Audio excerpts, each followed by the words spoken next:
The champagne glass shattered against marble as Victor Hale's laughter echoed through the ballroom. My wife? He sneered, arm wrapped around his mistress. She's nobody. A placeholder I'll discard tomorrow. But as Manhattan's elite watched Elena Hale, quiet, diminished, humiliated, none knew the truth. The woman standing in yesterday's dress wasn't broken. She was royal. She was deadly. She was done. And when those ballroom doors opened in exactly 17 minutes, the man who owned New York would learn what it meant to humiliate a queen. This is the story of one night that destroyed an empire. Stay until the end, hit that like button, and comment your city below so I can see how far this story travels. The Fitzgerald Hotel ballroom glittered like a diamond mine on the night Victor Hale chose to destroy his wife. Chandeliers worth more than most people's houses hung from ceiling frescoes painted by artists whose names you'd recognize. The guest list read like a Forbes roster: tech billionaires, media moguls, politicians who'd stopped pretending they weren't for sale, and socialites whose monthly shopping budgets could fund small countries. Everyone who mattered in Manhattan had come to celebrate Victor and Elena Hale's 5th wedding anniversary. Though if you'd asked any of them, they couldn't tell you a single thing about the wife. They knew Victor, though. Everyone knew Victor. At 38, he'd built Hale Consolidated from what the press called entrepreneurial genius, and what Elena knew was actually her family's money and connections. His face had graced magazine covers with headlines like "The Man Who Can't Lose" and "Wall Street's Golden Touch." He wore power like cologne. Expensive, overwhelming, impossible to ignore. Tonight he wore a Tom Ford tuxedo that cost more than his first car, his dark hair styled in that carefully careless way that took his barber 45 minutes to achieve. His smile could sell anything because it promised everything. Women wanted him. Men wanted to be him. And he knew it. The ballroom buzzed with the particular energy of people who believed they were important. Wait staff in crisp uniforms circulated with champagne and hors d'oeuvres that cost $60 per bite. A jazz quartet played in the corner, their music sophisticated background noise for deals being made and reputations being traded. Everywhere you looked, diamonds caught the light. Designer gowns swished across imported marble. This was money talking to money about money. And then there was Elena. She stood near the edge of the crowd in a navy dress she'd worn to 3 previous events. Simple, elegant, forgettable. Her dark hair was pulled back in a neat bun. No elaborate styling. Her jewelry was minimal. Small pearl earrings, a thin gold chain. While other women displayed themselves like peacocks, Elena had perfected the art of taking up less space, of being present but invisible, of breathing quietly so no one remembered she was there. 5 years of marriage to Victor Hale had taught her that invisibility was survival. Elena, darling, you look comfortable. Vivian Cross glided over, her crimson dress slit to there, her smile sharp as her manicure. Vivian ran a PR empire and collected gossip like some women collected shoes. Still shopping at department stores, I see. How delightfully practical. 3 other women clustered behind Vivian like backup singers. Margot Chen, whose husband owned half of Midtown, Bethany Walsh, a former model who'd married into oil money, and Simone Dupont, French by way of Greenwich, whose accent got thicker the more champagne she drank. The dress is fine, Elena said quietly. Fine. Vivian tasted the word like spoiled wine. Yes, I suppose that's one way to approach your anniversary gala. Though I must say, when Marcus and I celebrated our 5th, I wore Valentino. Custom, naturally. But then we were actually celebrating a marriage, not... She trailed off, her eyes sliding across the ballroom to where Victor stood. Elena didn't follow her gaze. She didn't need to. She knew exactly where her husband was and exactly who he was with. Not what, Vivian? Elena asked, her voice still soft but with something underneath, something that made Vivian's smile falter for just a second. Oh, sweetie, Bethany jumped in, her voice dripping with false sympathy. We're not blind. Everyone can see that Victor has excellent taste, Margot interrupted, gesturing with her champagne glass. The liquid sloshed dangerously close to the rim. I mean, look at Natasha Volkov. Stunning, absolutely stunning. Those legs, that face, that body. It's like she was engineered in a laboratory specifically to make other women feel inadequate. Simone laughed, the sound cutting through the jazz quartet. And she's smart too, apparently. Victor says she has an MBA from Wharton and speaks 5 languages. Beauty and brains. Some women get everything. While others... Vivian's pause was perfectly timed, her eyes sliding over Elena's simple dress, her minimal jewelry, her quiet presence. Well, we can't all be everything, can we? Elena's hands remained folded in front of her, steady. Her face showed nothing. She'd learned that too, how to take the cuts without bleeding where anyone could see. "Excuse me," she said, and moved away before they could see her jaw tighten. Behind her, she heard their laughter, their whispers, the sound of her dignity being shredded by women who thought cruelty was a sport and other people's pain was entertainment. The ballroom felt too hot, too bright, too full of people who looked at her like she was a mistake that hadn't been corrected yet. Elena made her way toward the terrace doors, needing air, needing space, needing anything but this room full of witnesses to her systematic erasure. But before she could reach the exit, the music stopped. The light shifted. A spotlight hit the center of the ballroom, and there stood Victor Hale, microphone in hand, smile blazing like a weapon. "Ladies and gentlemen," his voice boomed through speakers designed for perfect acoustics. "If I could have your attention, please." The crowd turned toward him like flowers toward the sun. This was what they'd come for, not to celebrate a marriage, but to bask in Victor's presence, to be part of whatever Victor was building, to say they were in the room when Victor Hale spoke. Elena stopped walking. Something in his tone, in his posture, in the particular angle of his smile, made her stomach drop. 5 years ago, Victor continued, pacing the spotlight like a stage performer, I made what I thought at the time was a practical decision. I was building an empire. I needed stability, a wife who wouldn't interfere, someone quiet, manageable, someone who knew her place. Uncomfortable laughter rippled through the crowd. People exchanged glances. This wasn't the warm anniversary speech they'd expected. Elena's heart began to hammer against her ribs. I married Elena, Victor said, and now the spotlight swung across the room, hunting, seeking, finding her frozen near the terrace doors. And she has been exactly what I needed, quiet, obedient, invisible. The spotlight held her like a prison. 300 faces turned toward her. 300 pairs of eyes watched her reaction. But here's the thing about business. Victor's voice dropped, intimate now, like he was sharing a secret. You have to know when to pivot, when to upgrade, when to trade what was adequate for what's exceptional. He walked across the ballroom, each step deliberate, the crowd parting for him like the Red Sea. He walked until he reached the side of the room where a vision in emerald silk waited.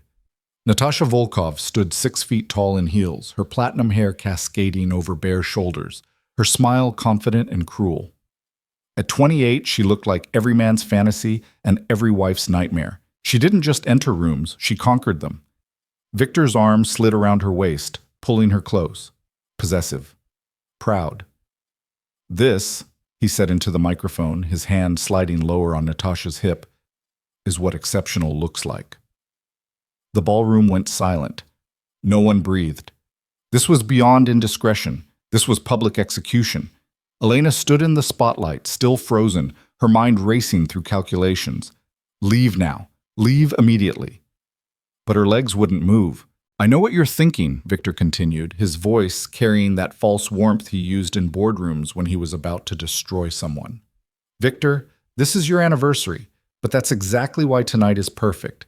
Tonight we celebrate 5 years of a mistake, and we announce the beginning of something extraordinary. He pulled Natasha closer, kissed her temple, while the cameras, because of course there were cameras, this was Victor's show, captured every moment. I'm divorcing Elena, he announced, casual as ordering lunch. My lawyers have already prepared the paperwork. She'll sign tomorrow. She'll leave with nothing, as specified in our prenuptial agreement, and then I'll be free to marry the woman who actually deserves to stand beside me. The silence shattered into chaos. Gasps, whispers, phones appearing to capture this moment, this spectacular destruction of a woman in front of Manhattan's elite. Vivian Cross looked delighted. Margot Chen's mouth hung open. Bethany Walsh actually clapped before catching herself. The men in the crowd, the CEOs and hedge fund managers and politicians, watched with the calculating interest of predators evaluating weakness. And through it all, Elena stood motionless in the spotlight, her navy dress suddenly feeling like prison clothes, her pearl earrings inadequate armor, her quiet dignity the only thing holding her together. Victor wasn't finished. "I'm announcing tonight," he continued, his voice rising with triumph, "that Hale Consolidated is expanding into European markets. I've secured deals in London, Paris, Zurich, and Monaco. We're going global, ladies and gentlemen. And with Natasha's connections, her family has ties to some of the most powerful financial institutions in Europe. We're unstoppable." He raised his champagne glass. Natasha raised hers. They stood there, golden and victorious, while somewhere in the spotlight's harsh glare, his wife tried to remember how to breathe. "To new beginnings," Victor toasted, "to leaving the past where it belongs, to power, beauty, and the freedom to choose what we want. To getting rid of dead weight," Natasha added, her Russian accent making the insult sound exotic. Her eyes found Elena across the room. Her smile was pure poison. Around them, slowly, reluctantly, glasses began to rise. Because this was Victor Hale. Because people wanted to be on his side, on the winning side, on the side that mattered. The toast rippled through the ballroom. 300 voices murmured agreement. 300 glasses clinked in celebration of one woman's public annihilation. Elena watched it happen, watched her husband celebrate her erasure, watched a mistress claim her place, watched an entire room of people she'd hosted, whose charities she'd supported, whose events she'd attended, raise glasses to her destruction. And something inside her, something that had been bending for 5 years, straining, cracking, finally broke. Not into pieces, into clarity. The spotlight operator, perhaps sensing the moment, cut the light on Elena. The room's attention shifted back to Victor, back to Natasha, back to the shiny objects who demanded to be seen. Elena stepped backward into shadow, her hands unclenched, her breathing steadied. Across the ballroom, Victor held court, his arm around Natasha, accepting congratulations on his expansion, his new relationship, his bold honesty. Men shook his hand, women air-kissed Natasha's cheeks.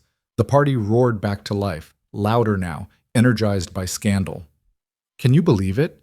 Vivian's voice carried from the bar. "I mean, I'm shocked he kept her around this long. She brought nothing to the table."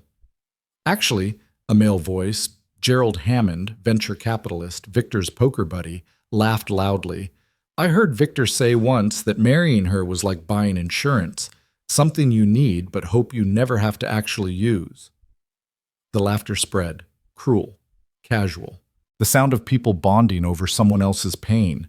Elena moved through the crowd like a ghost, unnoticed now that the spotlight had moved on. She passed clusters of conversations. Never understood what he saw in her. Probably a business arrangement from the start. "Natasha is so much more appropriate for a man of his stature. I give the divorce 3 weeks, tops. She has nothing, no family money, no connections, nothing." That last comment came from Richard Torres, a real estate developer who'd attended Elena's wedding, who'd toasted to her happiness, who'd sent flowers when her mother died 2 years ago. She kept walking. Near the windows, a group of younger tech entrepreneurs clustered around Victor, seeking wisdom, seeking proximity to power. "So the European expansion," one asked eagerly. "How'd you close those deals? Everyone says continental finance is impossible to break into." Victor's laugh was confident, condescending. "It's not impossible when you're me. I told them the same thing I tell everyone. I'm Victor Hale. I buy companies. I build empires. I can buy anyone I need to buy, persuade anyone I need to persuade. Money talks, gentlemen. Power walks. And I have both." "But the regulatory environment," another started, "is for people who don't know how to make the right calls." Victor cut him off. "I've spent the last 3 years building relationships, identifying targets, positioning pieces on the board. That's what separates winners from losers. Vision, strategy, the ability to play chess while everyone else plays checkers." Natasha at his side ran her fingers through his hair, proprietary, triumphant. "My darling Victor could buy the entire continent if he wanted to. When you're this powerful, the world opens doors." The young men nodded, eager, envious. Elena continued toward the terrace doors. Heard she was some kind of charity case. Literally, no one knows her family. Probably signed that prenup without even reading it. 5 years of free rent in a luxury lifestyle, and now she's crying about it? Please! The voices followed her. The judgment, the casual cruelty of people who believed that wealth and status gave them the right to demolish whoever they wanted. She reached the terrace finally, pushed through the heavy glass doors, stepped out into December air that bit with cold clarity. Manhattan sprawled below, lights stretching toward horizons, millions of windows hiding millions of lives, everyone playing their roles, everyone pretending they mattered. Behind her, through the glass, the party continued. She could see Victor at the center of his circle, Natasha's head on his shoulder, both of them glowing with victory. Could see Vivian and her crew laughing, probably still dissecting Elena's failures. Could see the waiters circulating, the band playing, the celebration of her erasure. 5 years. 5 years she'd played the role Victor needed, the quiet wife, the convenient spouse, the woman who took up no space, made no demands, caused no trouble. She'd stood beside him at 100 events like this, listening to him take credit for successes he didn't earn, watching him charm people with confidence built on foundations he didn't lay, seeing him believe his own mythology. She'd watched him grow crueler, more arrogant, more certain of his own brilliance. She'd watched her own reflection fade from mirrors, her voice quiet to silence, her presence shrink to nothing. And she'd allowed it. Because she'd believed, what? That he'd change? That he'd see her? That love could grow where respect had never been planted? The door behind her opened. Elena. She didn't turn. She knew the voice, her father-in-law, Marcus Hale. The man who'd built the original Hale Industries before Victor had taken it over, rebranded it, claimed it as his own vision. I'm sorry, Marcus said quietly. He was 73, white-haired, distinguished, one of the few people in that ballroom who'd never treated her like she was invisible. What he did in there. There's no excuse. But you won't stop him, Elena said. Not a question. Silence. He's my son, Marcus finally said. I built that company for him. I gave him everything. You can't control him anymore, Elena finished. I know. No one can. He thinks he's untouchable.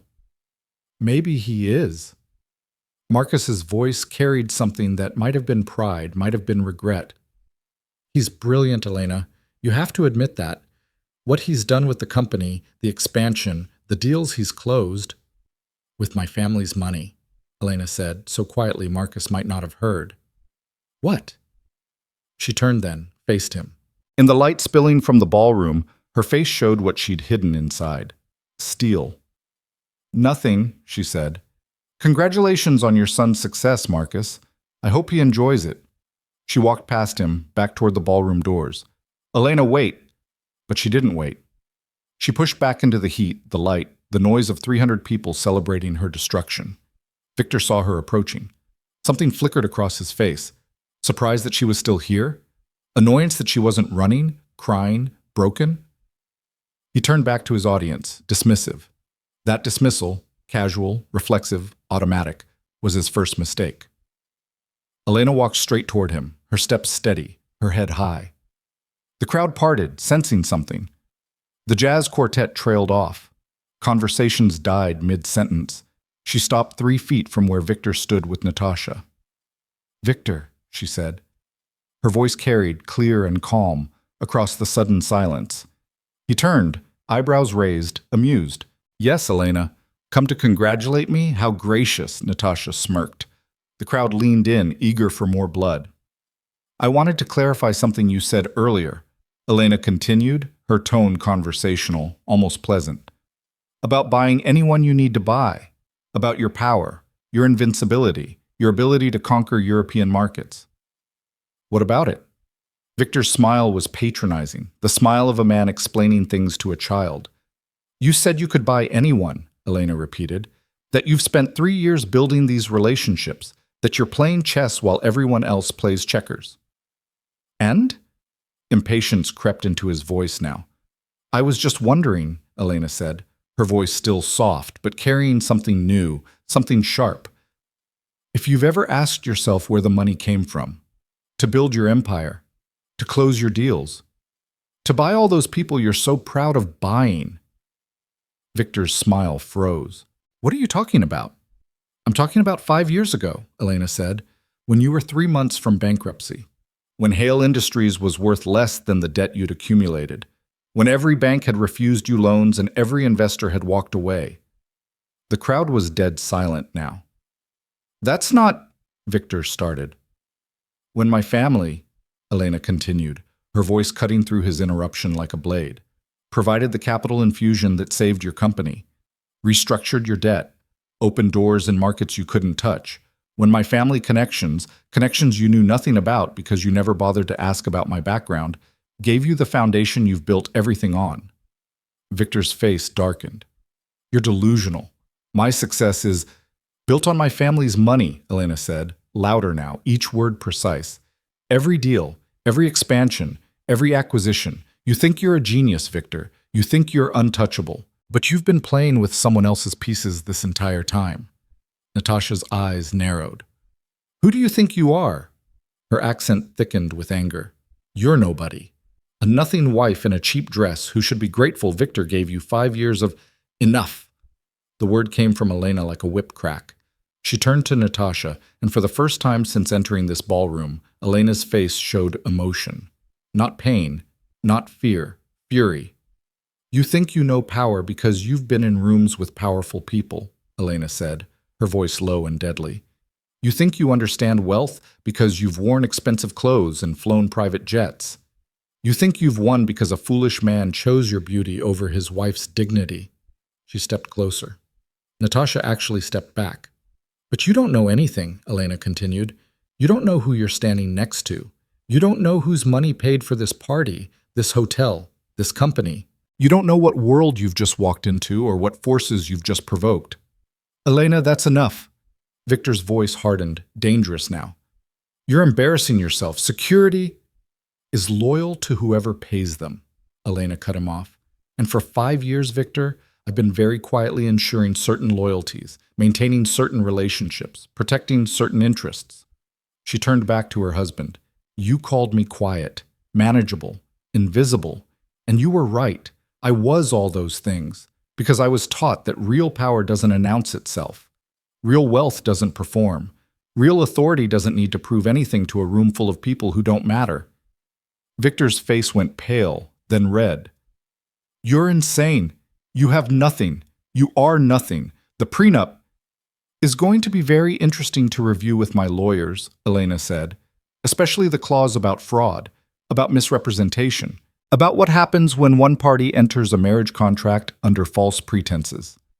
She pulled something from her small purse, a single piece of paper, held it up so Victor could see.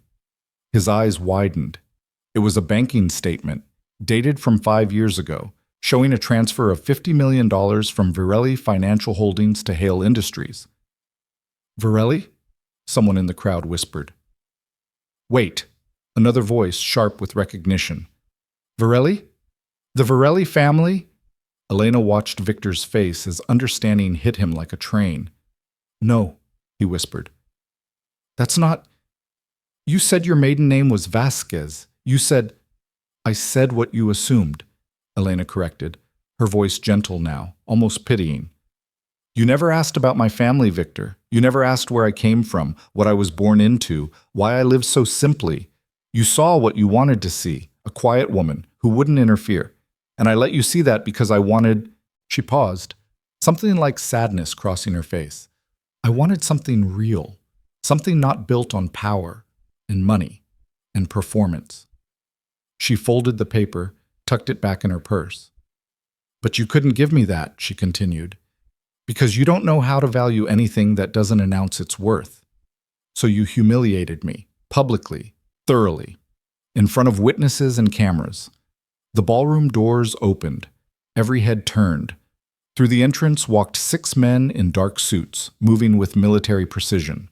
Security, professional, expensive. Behind them, a figure that made the crowd collectively inhale. He was in his 70s, silver-haired, distinguished, dressed in a bespoke suit that probably cost more than Victor's car. His presence filled the room despite his calm demeanor. People's phones came out instantly, not to record drama now, but to capture proximity to someone whose name meant something in rooms that made Victor's ambitions look small. Alessandro Virelli, head of Virelli Financial Holdings, one of the most powerful men in European finance, a name that opened doors Victor had spent 3 years trying to force his way through.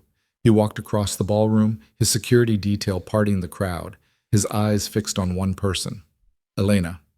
When he reached her, he smiled, warm, proud, paternal. "Daughter," he said, his Italian accent refined, his voice carrying, "I believe we've waited long enough."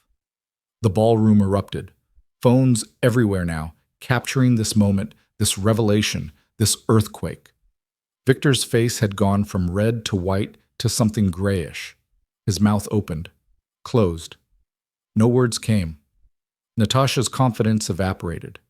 She stood frozen, still beautiful, suddenly irrelevant. Alessandro placed a gentle hand on Elena's shoulder. "I wanted to intervene earlier," he said, loud enough for the room to hear, "when he started treating you as less than you are. But you asked me to wait, to let you handle this yourself, to give him chances to show respect." He turned to Victor, and his eyes, warm when they looked at his daughter, went cold. "You had 5 years," Alessandro said. 5 years to recognize the woman standing beside you. 5 years to treat her with dignity. 5 years to appreciate that the empire you're so proud of was built on Virelli money, Virelli connections, Virelli power. He gestured around the ballroom. "These people you're trying to impress? Half of them do business with my family. The other half want to. The European markets you claim to have conquered, those doors opened because Elena asked me to open them. The deals you think you closed through your brilliance? They closed because I made one phone call." Victor tried to speak. "I didn't know, because you never asked," Alessandro's voice cut like ice. "Because you assumed. Because you saw a quiet woman and thought weak. You saw humility and thought worthless. You saw dignity and thought doormat." He stepped closer to Victor, and the younger man actually backed up. "In my world," Alessandro said quietly, "in the world of real power, we have a saying. The loudest lion is usually the hungriest. The truly powerful don't need to roar. They don't need to perform. They don't need to announce their strength, because everyone already knows." He turned back to Elena, his face softening. "My daughter," he said, "has more power in her smallest finger than you'll accumulate in your lifetime. And you threw it away. For what? A beautiful woman who'll leave you the moment your money does? For applause from people who'll forget you exist the moment you stop being useful? For ego? For performance?" Alessandro shook his head, something almost like pity crossing his features. "You're a fool, Victor Hale. A brilliant fool, perhaps. But a fool nonetheless." The silence in the ballroom was absolute. 300 people held their breath. Elena looked at her husband, at the man who'd humiliated her, dismissed her, destroyed her in front of witnesses, and watched him understand what he'd done. His empire, his expansion, his untouchable confidence. All of it built on foundations he'd never bothered to examine. Money he'd never thought to question. Power he'd assumed was his own. "The prenuptial agreement," Victor whispered, his mind racing, calculating, trying to find an exit. "It protects my assets." "Protects what assets?" Alessandro asked mildly. "The company funded by Virelli Capital, the properties purchased with Virelli loans, the investments made through Virelli connections? Victor, you don't own an empire. You manage one, on behalf of my family. And that management position?" He glanced at his watch, expensive, understated. "Is terminated, effective immediately." Victor's phone buzzed. Then again, then continuously, a cascade of notifications that made him pull it from his pocket with shaking hands. His face as he read the messages was a portrait of a man watching his world end in real time. "No," he whispered. "No, this isn't, you can't." Alessandro simply waited, patient, implacable. Around the ballroom, other phones were buzzing now. News traveled fast in Manhattan's elite circles, and the news currently traveling was catastrophic for Victor Hale. The notifications wouldn't stop. Victor's phone lit up like a slot machine paying out in reverse. Each buzz, another piece of his empire crumbling in digital real time. His hands trembled as he scrolled through messages that rewrote his reality with brutal efficiency. Board meeting called for 9 a.m. tomorrow. Attendance mandatory. Credit line frozen pending review of ownership structures. European partners requesting immediate clarification on funding sources. Pending acquisitions on hold until further notice. WSJ requesting comment on Virelli family involvement in Hale Consolidated. His face cycled through expressions too quickly to settle on one. Shock, denial, rage, fear, calculation. The crowd watched him like spectators at a car crash, unable to look away from the collision of arrogance and consequence. Natasha touched his arm. "Victor, what's happening? What do those messages say?" He jerked away from her like her touch burned. "Shut up. Just shut up and let me think." The sharpness in his voice made her flinch. Around them, people shifted uncomfortably. The golden couple from 10 minutes ago was tarnishing in real time. Alessandro Virelli watched Victor's dissolution with the detached interest of a scientist observing a predictable chemical reaction. When he spoke again, his voice carried the weight of someone used to being heard.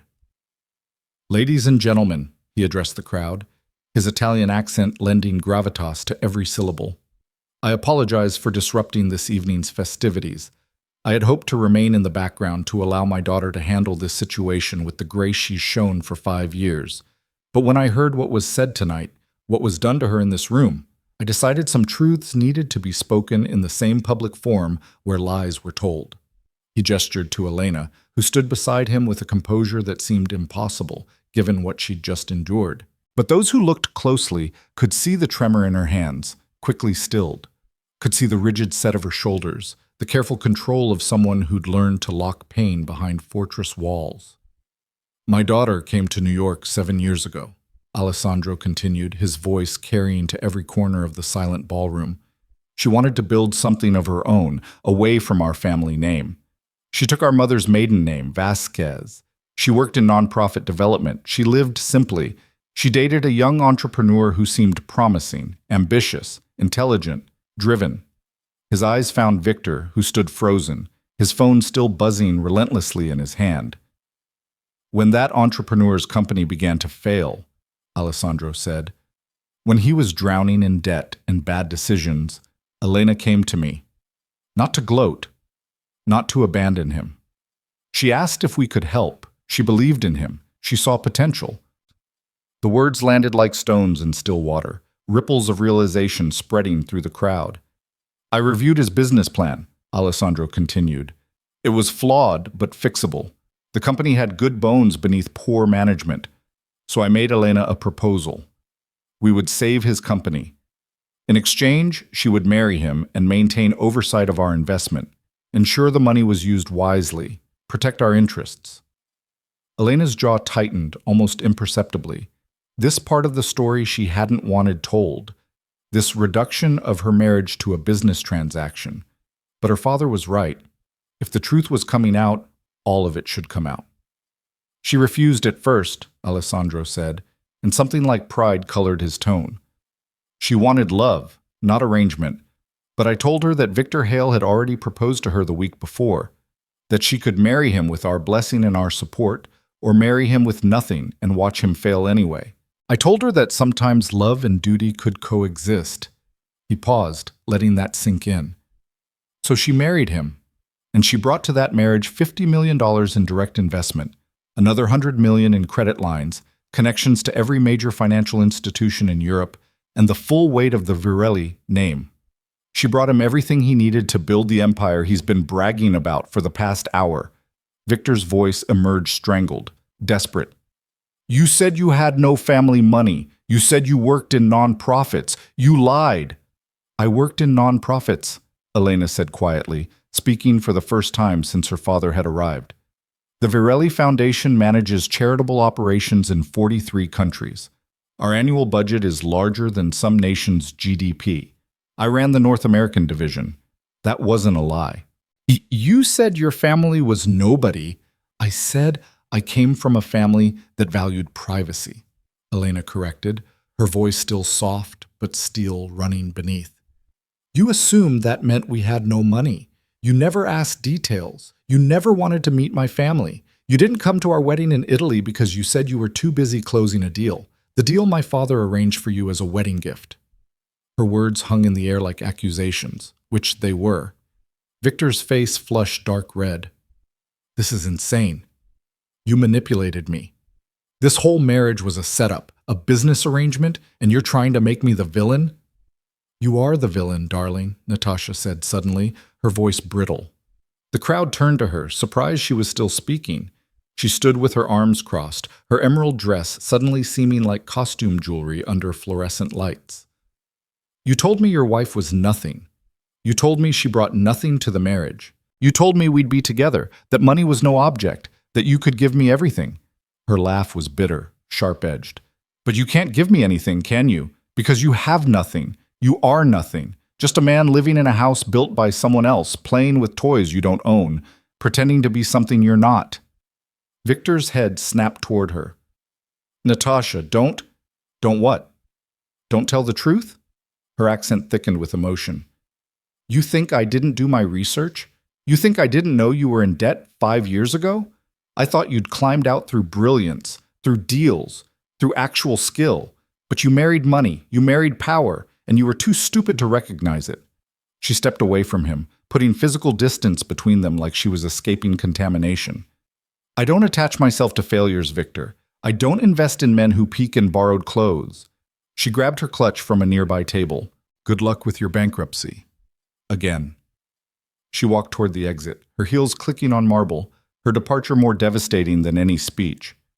Because Natasha Volkov leaving wasn't about morality or loyalty or love. It was about calculation, about a woman who traded in power, recognizing when someone had none left to trade. The doors closed behind her with a soft click that sounded like a coffin lid. Victor stood alone now in the center of a circle that had grown around him, isolated, exposed. The king with no clothes and no kingdom. "This isn't over," he said, his voice raw but fighting for control. "I don't care whose daughter she is. I don't care who her father is. I built this company. I closed those deals. I made the decisions that led to success. The money might have come from you, but the vision was mine. The execution was mine. The company is mine." Alessandro's expression didn't change. "Is it?" He nodded to one of his security team, who produced a tablet and handed it to Victor. "Please," Alessandro said politely. "Read." Victor's hands shook as he took the device. His eyes scanned the document on screen, and with each line, more color drained from his face. "This is," he whispered, "this can't be legal. This is fraud. This is the truth," Alessandro said simply. "What you're reading is the actual ownership structure of Hale Consolidated, the structure that was filed with the SEC 5 years ago, the structure your lawyers prepared and you signed." He stepped closer, his voice dropping but still audible to the front rows of spectators. "You own 23% of Hale Consolidated, Victor. Varelli Financial Holdings owns 48%. The remaining 29% is distributed among investors we brought to the table. You're not the majority shareholder of your own company. You never were. You are the CEO, an employee. A very well-compensated employee, yes, but an employee nonetheless." The words detonated like grenades in Victor's consciousness. Around the ballroom, the tech entrepreneurs who'd been seeking his wisdom earlier pulled out their own phones, likely checking public records, verifying this impossible claim. "No," Victor said, but his voice carried no conviction. "My lawyers would have told me. Marcus would have told me." "Your lawyers work for the company," Alessandro said gently, like explaining basic concepts to a child. "And the company's interests are determined by majority shareholders. As for Marcus," he glanced around the room until he found Victor's father, still standing near the terrace doors where Elena had left him earlier. "Marcus knew," Alessandro said. "He's the one who approached us initially. When you ran his company into the ground with reckless expansion and poor risk management, when you refused to listen to his advice, when you nearly destroyed everything he'd built over 40 years, Marcus came to us. He begged us to save his legacy, to save his son." Victor turned to his father, betrayal written across every feature. "Dad?" Marcus Hale looked older suddenly, diminished. You wouldn't listen to me, Victor. You never listened. I tried to teach you, to guide you, but you thought you knew better than everyone. You were going to lose everything. I couldn't let that happen. So you sold me out? Victor's voice cracked. To them. You let them buy controlling interest in my company? In my company, Marcus corrected quietly. The company I built, that you were destroying. Yes, I let them save it, and I let them make you think you were the genius behind its recovery. Because I thought maybe success would teach you humility. Maybe if you felt like you'd accomplished something, you'd become the man I'd hoped you could be. He shook his head slowly, sadly. But you just became more arrogant, more cruel, more convinced of your own mythology. And when I heard what you did to Elena tonight, how you humiliated her, I realized I'd made a terrible mistake. I thought I was saving you. I was just enabling your worst impulses. The silence that followed was suffocating. 300 people watched a man's world disintegrate, his identity dissolve, his carefully constructed reality revealed as elaborate fiction. Vivian Cross, never one to miss an opportunity, stepped forward from the crowd. Her earlier cruelty toward Elena had evaporated, replaced by the predatory instinct of someone repositioning for changed circumstances. Mrs. Varelli, she said, using Elena's maiden name with strategic precision. I had no idea. If I'd known who you were, what you represented, I never would have said those things earlier. I hope you'll forgive my ignorance. Elena looked at her, really looked at her, and Vivian actually squirmed under that gaze. You didn't know who I was, Elena said softly, but you knew I was a human being. You knew I was someone's daughter, someone's friend, someone who'd done nothing to you except exist in a dress you didn't approve of. And that was enough for you to be cruel, because you thought I was powerless, because you thought there would be no consequences. She took a step toward Vivian, and the older woman instinctively backed up. That's who you are, Vivian. That's who most of you are. Elena's voice rose slightly, addressing the crowd now. You're kind to power and cruel to weakness. You're loyal to status and dismissive of everyone else. You measure people by what they can do for you, and the moment they can't do anything, they become invisible. Margot Chen tried to fade backward into the crowd. Bethany Walsh suddenly found her phone fascinating. Simone Dupont had somehow already disappeared entirely. For 5 years, Elena continued, her voice carrying now, steady and clear. I've watched you people. I've attended your parties, supported your charities, listened to your conversations. I've seen how you treat staff, how you talk about anyone who isn't in the room, how quickly you abandon people who fall from grace. I've watched you be vicious and call it honesty, cruel and call it humor, heartless and call it business. She turned slowly, taking in the entire ballroom. My father taught me that real power is knowing when to use it and when to restrain it. That true wealth is measured not in what you can buy, but in what you can build. That actual strength is protecting the vulnerable, not exploiting them. Her eyes found Victor again. I thought I could teach you that, she said, and for the first time her voice wavered with something that might have been grief. I thought if I was patient enough, if I loved you enough, if I gave you enough space to grow, you might learn what real power looks like, what real partnership could be. She paused, visibly steadying herself. But you can't teach someone who thinks they know everything. You can't show humility to someone convinced of their own superiority. You can't build partnership with someone who sees you as property. Victor's phone buzzed again. He glanced at it automatically, and whatever he saw made him grab the nearest chair for support. What is it? Alessandro asked mildly, though his tone suggested he already knew. The board, Victor whispered. They've called an emergency vote. They're removing me as CEO, effective immediately. Ah, yes, Alessandro nodded. I should have mentioned, when I acquired controlling interest in Hale Consolidated 5 years ago, I also acquired certain voting rights, as did the other investors I brought in. Collectively, we control 81% of board votes. Your removal required only a simple majority. The vote was unanimous. He let that land before continuing. The board has appointed Elena as interim CEO while they conduct a search for permanent leadership. She'll be responsible for unwinding your more problematic ventures, restructuring the European expansion to actually be sustainable, and rebuilding relationships you've damaged with your arrogance. Victor's laugh emerged broken, jagged. You're giving my company to her? She doesn't know anything about running a corporation. She works in nonprofits. She has no experience. She has an MBA from Stanford, Alessandro corrected. She ran a $300 million charitable operation for 5 years before marrying you. She speaks 6 languages, holds seats on 4 corporate boards, and has negotiated international agreements with some of the most complex regulatory environments in the world. What experience exactly do you think she lacks? The question hung in the air, unanswerable. But more importantly, Alessandro continued, his voice hardening, she has something you've never possessed: integrity. She honors her commitments. She treats people with respect regardless of their utility to her.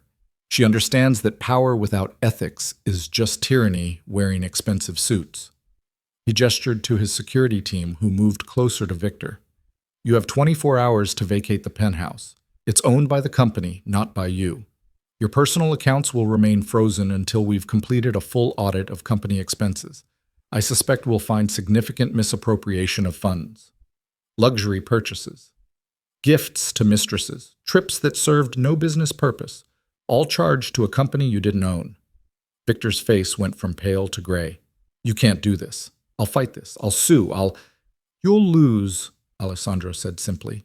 Because every contract you've signed, every document you've reviewed, every agreement you've entered into has been reviewed by lawyers who work for the majority shareholders.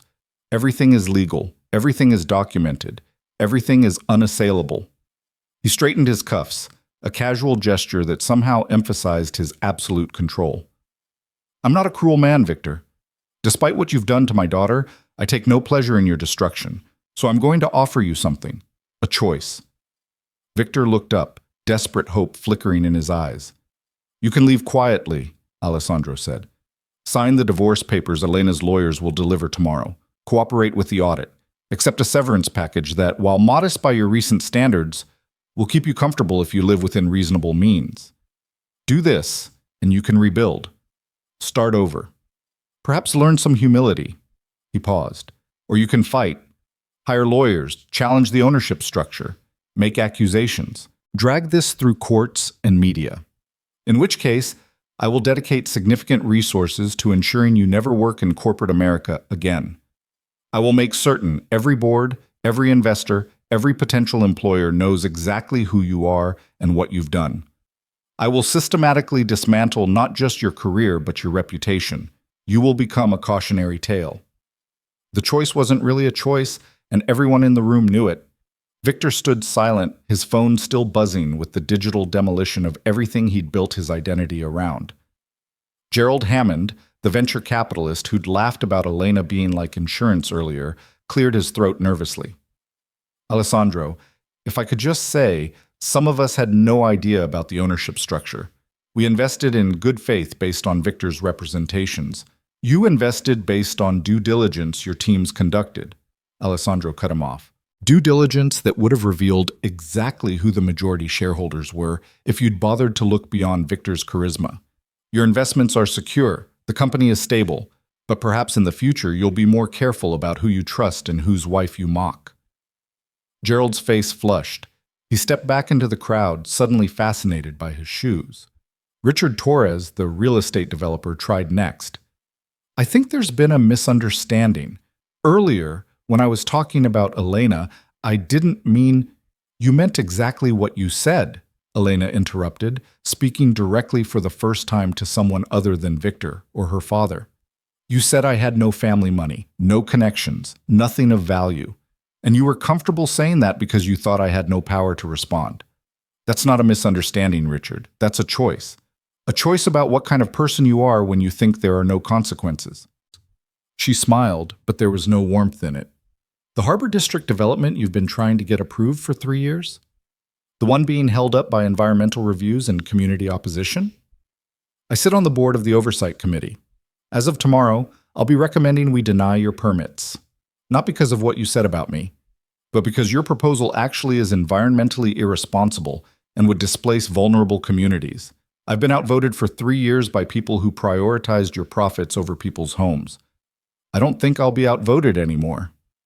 Richard's face went slack. Elena, please. That project represents hundreds of millions in investment. Then perhaps you should have designed it better, she said calmly. Or perhaps you should have thought twice before casually destroying someone's dignity at a party. Consequences, Richard. Actions have them. She turned back to the larger crowd, many of whom were now mentally reviewing every interaction they'd had with her over the past 5 years, every dismissive comment, every instance of being ignored or patronized. I want to be clear, Elena said. I'm not interested in revenge. I'm not going to systematically destroy everyone who was unkind to me. I'm not my husband. The past tense in that last sentence, not my husband, but clear indication of imminent past status, made Victor flinch. But I am interested in change, she continued, in how this city operates, in who holds power and how they use it, in building structures that value people, not just profit, in creating accountability for those who think wealth makes them untouchable. She paused, gathering herself.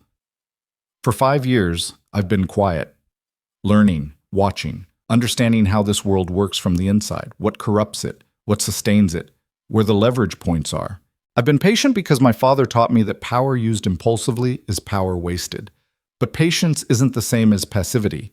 Restraint isn't the same as weakness. Her voice strengthened. Tomorrow, the world will know that Elena Varelli has returned to active leadership. I will be guiding a major corporation. I will be using my family's resources and connections. I will be present, visible, active, and I will remember every person in this room, every kindness and every cruelty, every moment of grace and every instant of contempt. The threat, delivered in her soft voice with impeccable courtesy, somehow carried more weight than if she'd shouted. Those of you who treated me well when you thought I was powerless, she continued, you'll find me a loyal ally. Those of you who showed me kindness when there was nothing to be gained, you'll discover I remember. I honor those who honor others. She let her gaze sweep across the faces of Vivian, Margot, Bethany, and the others who'd mocked her earlier. Those of you who were cruel because you could be, who found entertainment in someone else's pain, who measured people by their utility to you, you'll find I have a long memory too. I won't be vindictive, but I also won't forget. And when you come asking for favors, for introductions, for support, for the things people like me can provide to people like you, I'll remember exactly who you were when you thought I was nothing. The silence was absolute. People had stopped recording on their phones, sensing that some moments were too dangerous to preserve. Alessandro placed a hand on his daughter's shoulder, a gesture both proud and protective. I think, he said quietly, we've said enough for tonight. Elena needs time to process what's happened, to grieve a marriage that ended in cruelty, to prepare for new responsibilities. He looked at Victor one final time. You have 24 hours to decide. Contact my office with your choice. If I don't hear from you by this time tomorrow, I'll assume you've chosen the difficult path, and I assure you, you do not want me as an enemy. He guided Elena toward the exit, his security team forming a protective circle around them. As they walked through the parted crowd, people stepped back instinctively, creating a corridor. Some faces showed shock. Others showed calculation, already repositioning their allegiances. A few showed genuine shame. Vivian Cross tried once more. Elena, I really am sorry. If there's anything I can do. Elena stopped, turned, looked at Vivian with eyes that had gone from wounded to weary. There is something you can do, she said quietly. Be better. Not because I have power and you're afraid of consequences, but because being cruel to people you think are powerless is wrong. Because dignity shouldn't be reserved for people who can do something for you. Because kindness shouldn't require a cost-benefit analysis. She stepped closer, her voice dropping so only Vivian and those nearest could hear. I pity you, Vivian, all of you. You've built your lives on such fragile foundations, on who you know and what you own and how you appear. But those things can vanish overnight. I just watched it happen to my husband.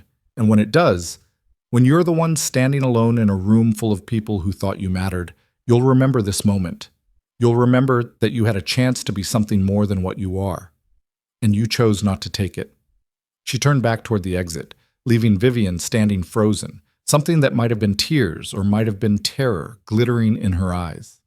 The Varelli entourage reached the ballroom doors. Elena paused, looked back once at the party that had been thrown to celebrate her marriage, that had become the stage for its destruction.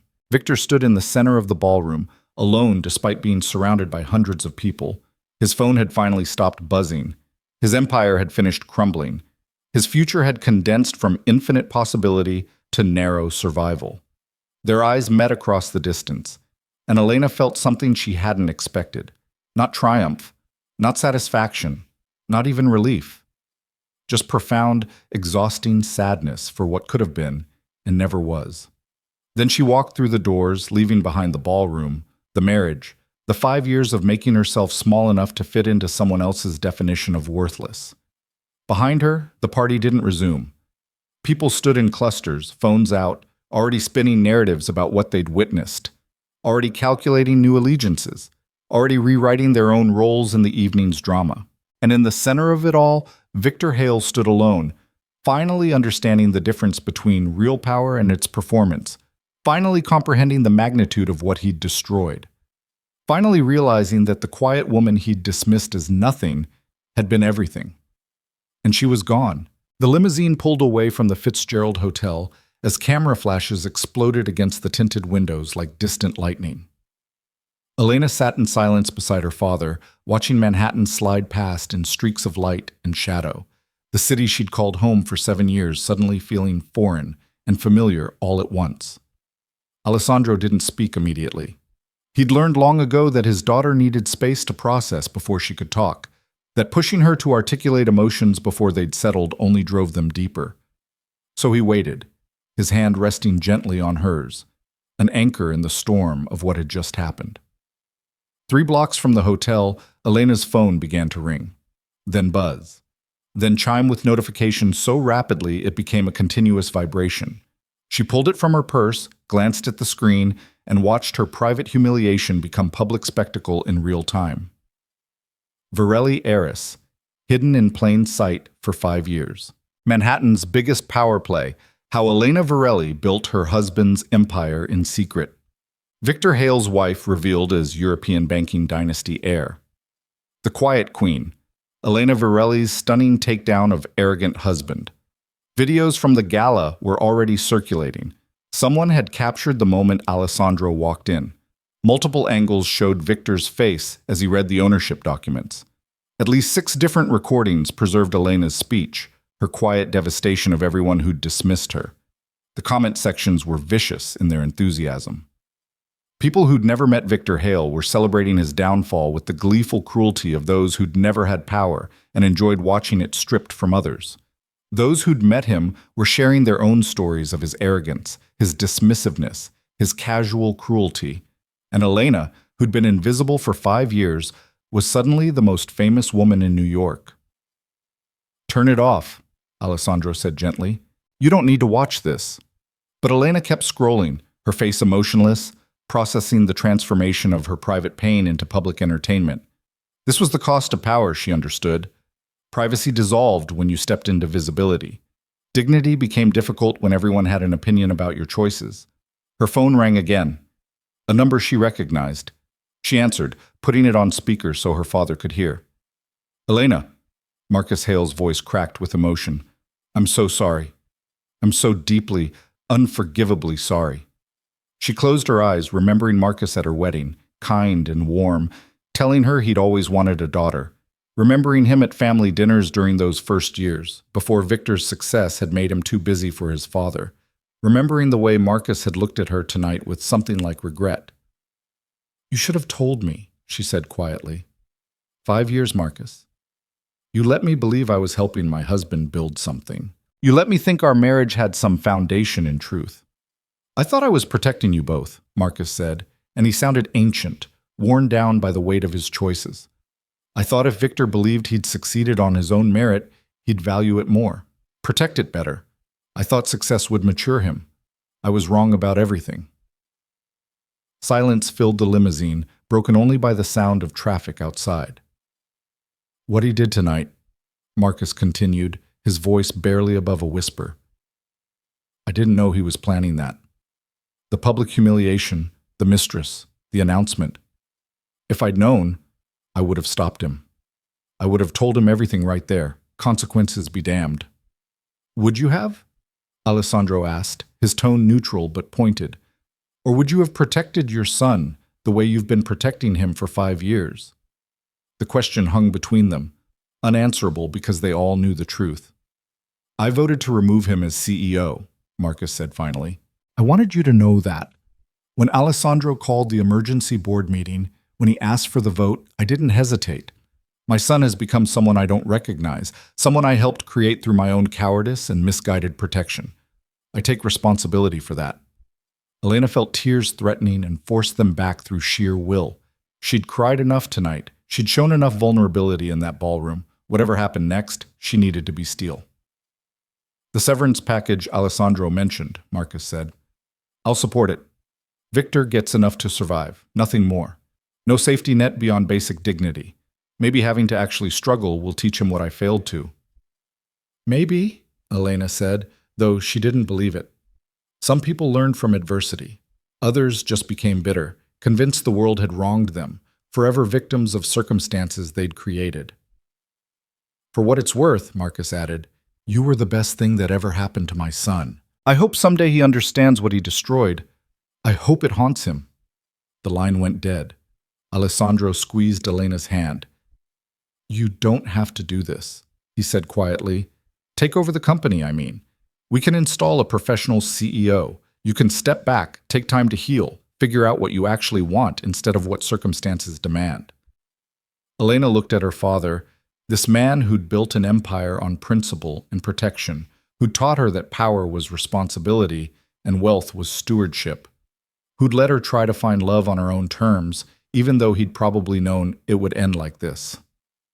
I want to do it, she said, not for revenge, not to prove anything to Victor or anyone else, but because you were right 5 years ago.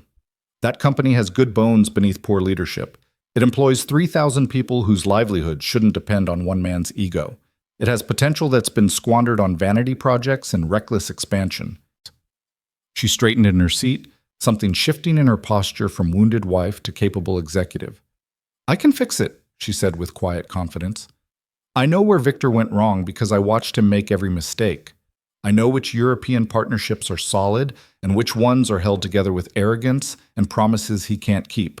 I know which employees are competent and which ones are just good at flattering the boss. Alessandro smiled, proud and sad at the same time. You've been preparing for this without knowing it. I've been preparing for this since you first taught me to read a balance sheet at age 12, Elena corrected. This is what I was raised for, not marriage to a man who couldn't see my worth, but leadership, building, creating something that matters beyond profit margins and stock prices. The limousine pulled up to Elena's building, the penthouse she'd shared with Victor for 5 years. Alessandro's security team had already swept it, removed Victor's access, changed all the codes and locks. What had been their home was now just hers, though the thought brought no comfort. I'll have movers come tomorrow, Alessandro said. Pack up his things. You shouldn't have to touch anything of his. Elena nodded, suddenly exhausted beyond measure.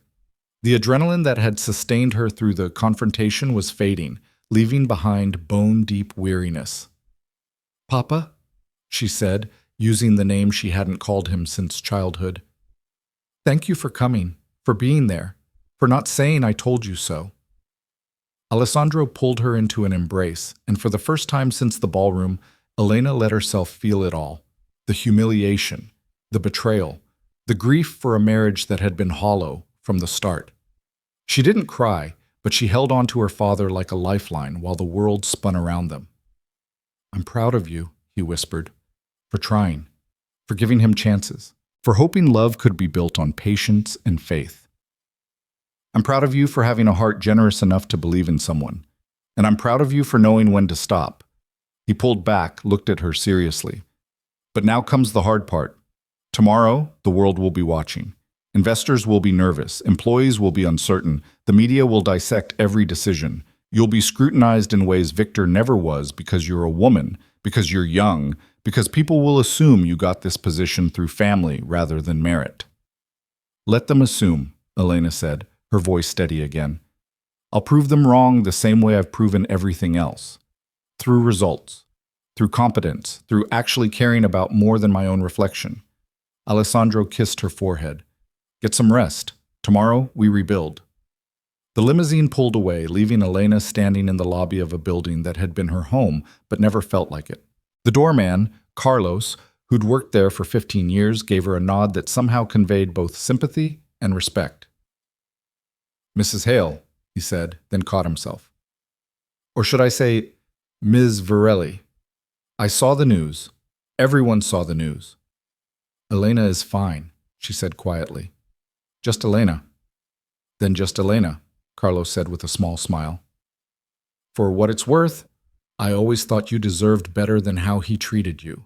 The way he'd walk past you in the lobby like you weren't even there, the way he'd bring that other woman here when he thought no one was paying attention. Elena's stomach dropped. He brought Natasha here? To our home? Carlos looked uncomfortable. I probably shouldn't have said anything, but yeah. 3-4 times a month for the past 6 months, always when you were traveling for your foundation work. I'm sorry. I should have told you, but it wasn't my place, and I need this job. It's okay, Elena said, though it wasn't. Another betrayal, another violation, another layer of disrespect she hadn't even known about. Thank you for telling me now. She rode the elevator to the penthouse, each floor a countdown to facing the physical space where her marriage had disintegrated. The doors opened directly into the apartment, 3,500 square feet of modern luxury that Victor had decorated with an interior designer's help, never once asking Elena's opinion. Everything was chrome and glass and sharp edges. No warmth, no personality, nothing that suggested real people lived here, loved here, built a life here. It looked like a showroom, which was appropriate because their marriage had been a performance too. Elena walked through rooms that felt hollow, her footsteps echoing on marble floors.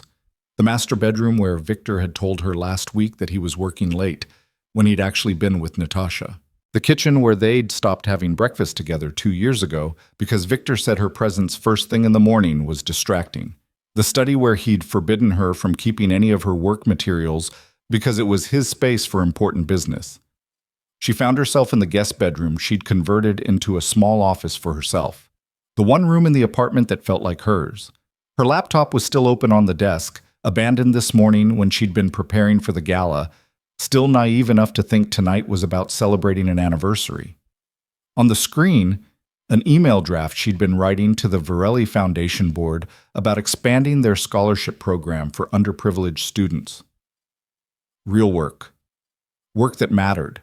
Work that helped people, instead of just shuffling money between accounts to make rich people richer. Her phone buzzed again. A text from an unknown number. This is Jennifer Chen from the Wall Street Journal. I'd love to interview you about tonight's revelations and your plans for Hale Consolidated. I can offer you the cover of our weekend edition, a chance to control your narrative. Delete. Another text, another reporter, then another, then 3 more simultaneously. Everyone wanted the story.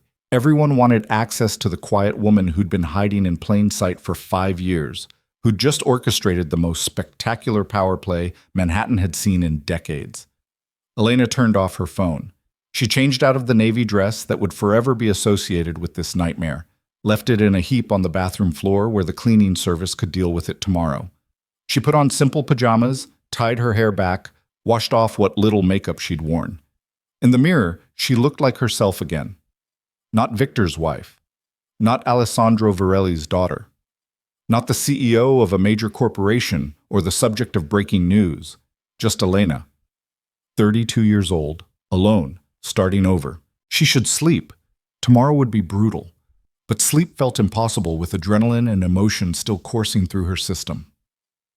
Instead, she made tea, sat in her small office, opened her laptop and pulled up the files she'd been keeping for 3 years. Files Victor didn't know existed. Detailed analyses of every major decision he'd made as CEO. Spreadsheets tracking which investments were performing and which were disasters waiting to happen. Notes on employee complaints that had been ignored. Documentation of safety violations in manufacturing facilities that Victor had dismissed as too expensive to fix. Records of environmental shortcuts that saved money but created liability. She'd been preparing for this without knowing it. watching, learning, documenting, not because she'd planned to take over someday, but because she couldn't help herself. She saw problems and instinctively worked to solve them. She heard about injustices and automatically strategized corrections. It was in her blood, this drive to build and protect and improve. 3 years of work, 3 years of quietly understanding the company better than the man who claimed to run it.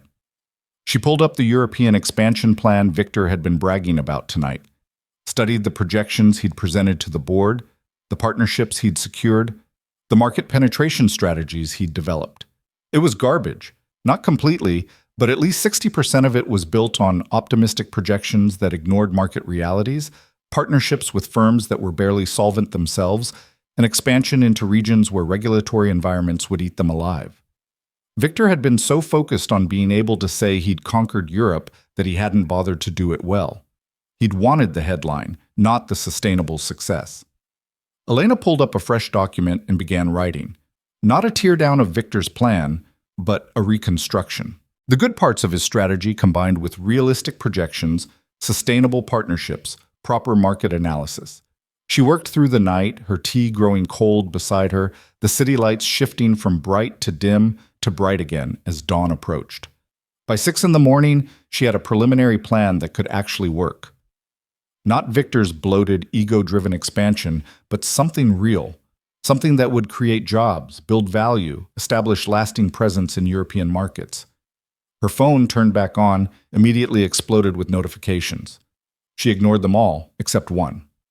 Alessandro, board meeting at 9 a.m., company offices. Your first day as CEO. I'll be there to support you, but this is your show. Make them remember why the Varelli name means something. Elena showered, dressed in a sharp charcoal suit she'd bought years ago but never worn because Victor said it made her look like she was trying too hard. She tied her hair in a professional bun, put on minimal makeup, looked at herself in the mirror, and saw a CEO looking back. The woman who'd been dismissed as nobody. The quiet wife in the cheap dress. The placeholder Victor had planned to discard. She was about to show 3,000 employees, a board of directors, and the entire business world what had been hiding beneath that carefully maintained invisibility. The car Alessandro sent arrived at 7:30. She rode through Manhattan as the city woke up, past coffee shops and subway stations, and people starting their days with no idea they were living through someone else's transformation. The Hale Consolidated building rose 40 stories in Midtown, all glass and steel, and Victor's name on the side in letters 3 feet tall. She'd been here 100 times for company events, always as Victor's wife, always introduced as Mrs. Hale, always dismissed after the initial handshake. Today she walked through the lobby and felt every eye turned toward her. Word had spread overnight. Everyone knew. The security guard who'd always barely acknowledged her existence now stood straighter, greeted her respectfully. "Ms. Varelli, they're expecting you on the executive floor." She rode the elevator up, her heart hammering but her face calm. The doors opened to reveal the executive suite, and there was Victor's secretary, Margaret, a woman who'd been icily professional to Elena for 5 years because her loyalty belonged entirely to her boss.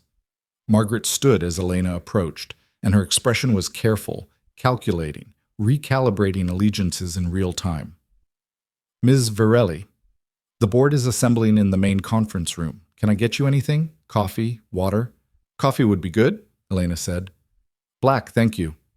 She walked past Margaret's desk to the CEO's office, the massive corner suite with views of Central Park that Victor had spent $200,000 redecorating last year. His ego wall displayed framed magazine covers, photographs of him with politicians and celebrities, awards for business excellence he'd accepted with speeches about personal vision and determination. Elena stood in the center of the room and felt nothing. No anger, no satisfaction at displacing him. Just cold recognition that this space, like their marriage, had been built on performance rather than substance. Margaret knocked, entered with coffee. "The board members are ready whenever you are. I should mention that several of them are concerned about the transition. They've requested clarification on the ownership structure and your qualifications to lead the company." Of course they had. Of course they were already questioning whether a woman could do what a man had failed at. "Tell them I'll address all concerns in the meeting," Elena said calmly. "And Margaret, I'll need you to compile a full report of all major decisions made in the past 6 months.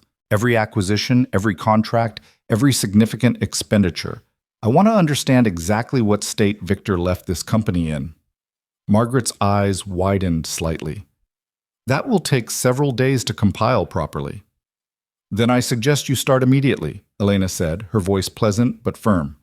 I'd like preliminary findings by end of business today. Understanding flickered across Margaret's face.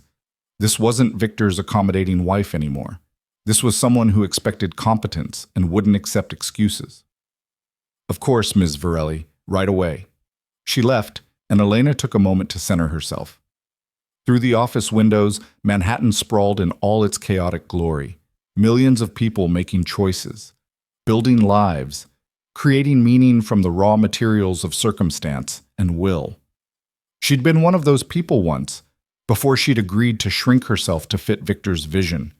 Now she had a chance to build something real, something that mattered beyond stock prices and quarterly earnings. Her phone buzzed, a text from an unfamiliar number. You think you've won, but you've destroyed everything. I hope you're happy with your revenge. You've ruined a good man. Natasha. Elena almost laughed. Natasha, who'd abandoned Victor the moment his utility evaporated, now defending him. The hypocrisy was almost beautiful in its shamelessness. She didn't respond. Natasha Volkov had already demonstrated exactly who she was. She deserved no more of Elena's attention. Another text, this one from a number she recognized. Vivian Cross. Elena, I meant what I said last night. I'm truly sorry. If there's any way I can make amends, any charity work or introduction I can facilitate, please let me know. I was wrong about you. Vivian. This one was more interesting. Vivian trying to rebuild bridges, position herself on the winning side, ensure she wasn't on the list of people Elena remembered unfavorably. Elena considered responding, then decided against it. Let Vivian wonder. Let all of them wonder which version of Elena they'd be dealing with. The forgiving one who believed in second chances, or the strategic one who remembered every slight and calculated every alliance. The truth was somewhere in between. Elena believed in redemption, but not in pretending cruelty hadn't happened. She'd work with Vivian if necessary, maintain professional relationships where beneficial, but genuine friendship? That required more than panic-driven apologies after being caught on the wrong side of a power shift. Margaret returned. The board is ready, Ms. Varelli. Elena stood, smoothed her suit, picked up the tablet where she'd loaded her European expansion revision. She walked through the executive suite toward the main conference room, aware of employees watching from their cubicles, whispering, speculating. The conference room doors were already open. Inside, 12 board members sat around a massive table, their expressions ranging from curious to skeptical to openly hostile. These were men, and 2 women, who'd rubber-stamped Victor's decisions for 5 years, who'd enabled his worst impulses, who'd profited from the Varelli family's money while dismissing the Varelli daughter as irrelevant. Alessandro sat at the far end of the table, his presence both support and reminder. This was Elena's meeting, but she wasn't alone. She walked to the head of the table, set down her tablet, and met 12 pairs of eyes without flinching. Good morning, she said, her voice carrying clearly through the room. I'm Elena Varelli, and as of last night's emergency vote, I'm your interim CEO. I understand several of you have concerns about this transition. Let's address them directly. Thomas Bradford, the longest-serving board member, leaned forward. With all due respect, Ms. Varelli, you have no experience running a corporation. You work in nonprofits. This company needs experienced leadership, not a learning curve during a crisis of confidence. Elena nodded as if the concern was reasonable.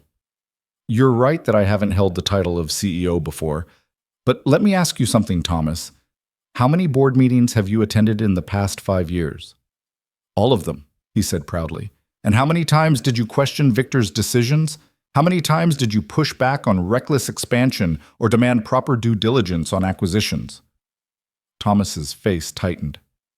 Victor was a talented executive. We trusted his judgment. You trusted Varelli money, Elena corrected quietly. You trusted that my family's resources would cover his mistakes.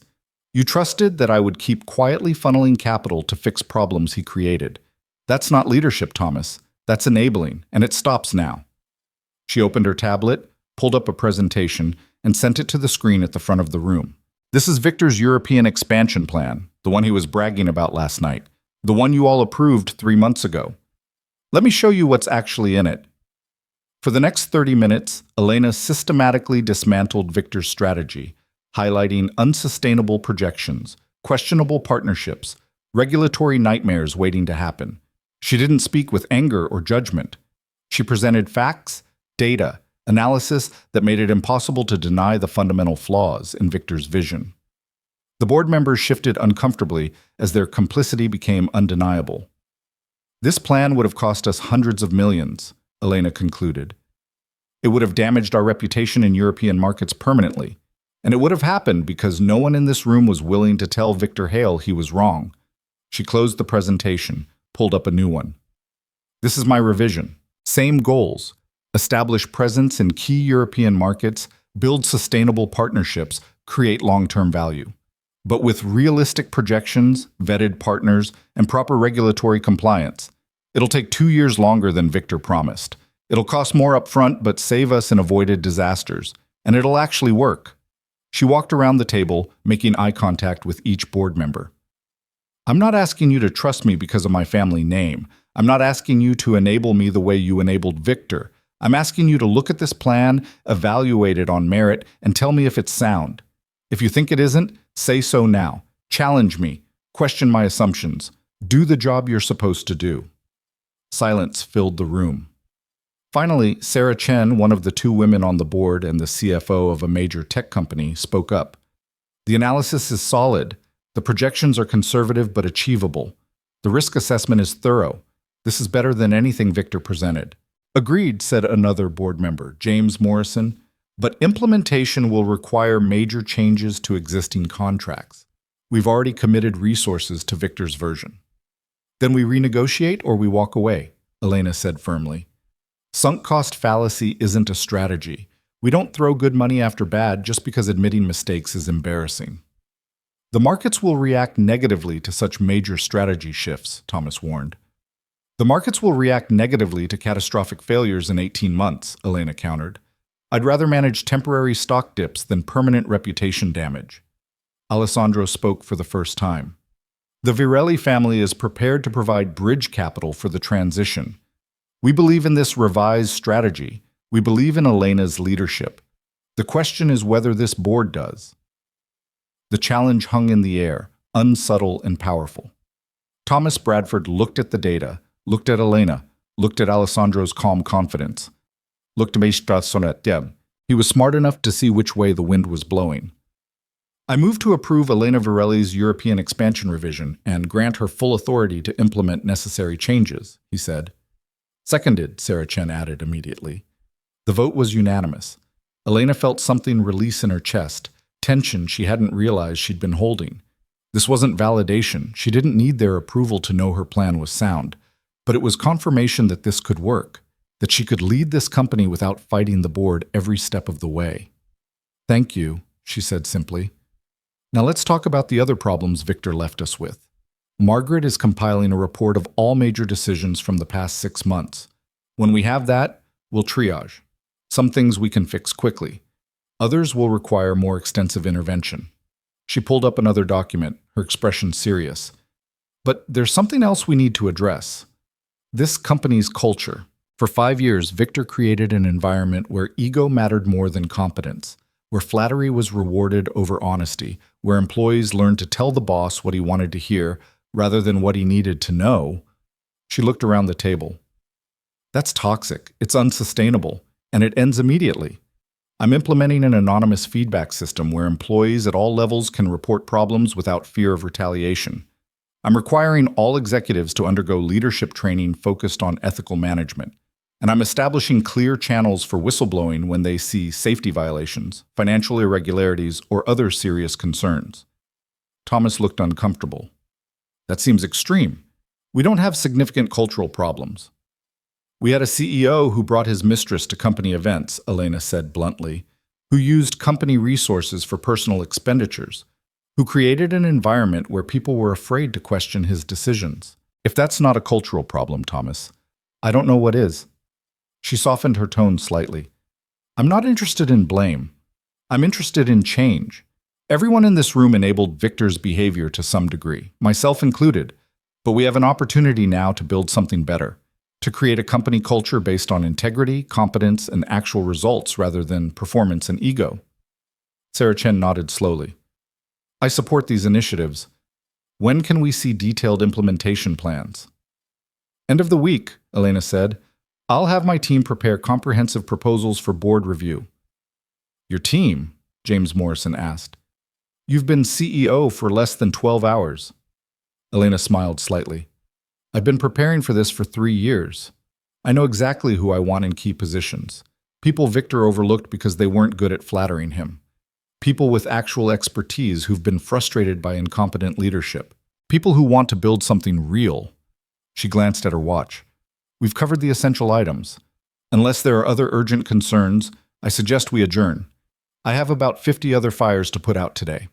The board members began gathering their materials, some still looking skeptical, others cautiously optimistic, all of them recalculating their positions in this new reality. Alessandro caught Elena's eye and gave her a small nod. Approval. Pride. Recognition that his daughter had just stepped fully into the role she'd been born for. As the room emptied, Sarah Chen approached Elena. That was masterful, she said quietly. The way you handled Thomas's skepticism, the way you presented your plan, the way you established authority without being aggressive.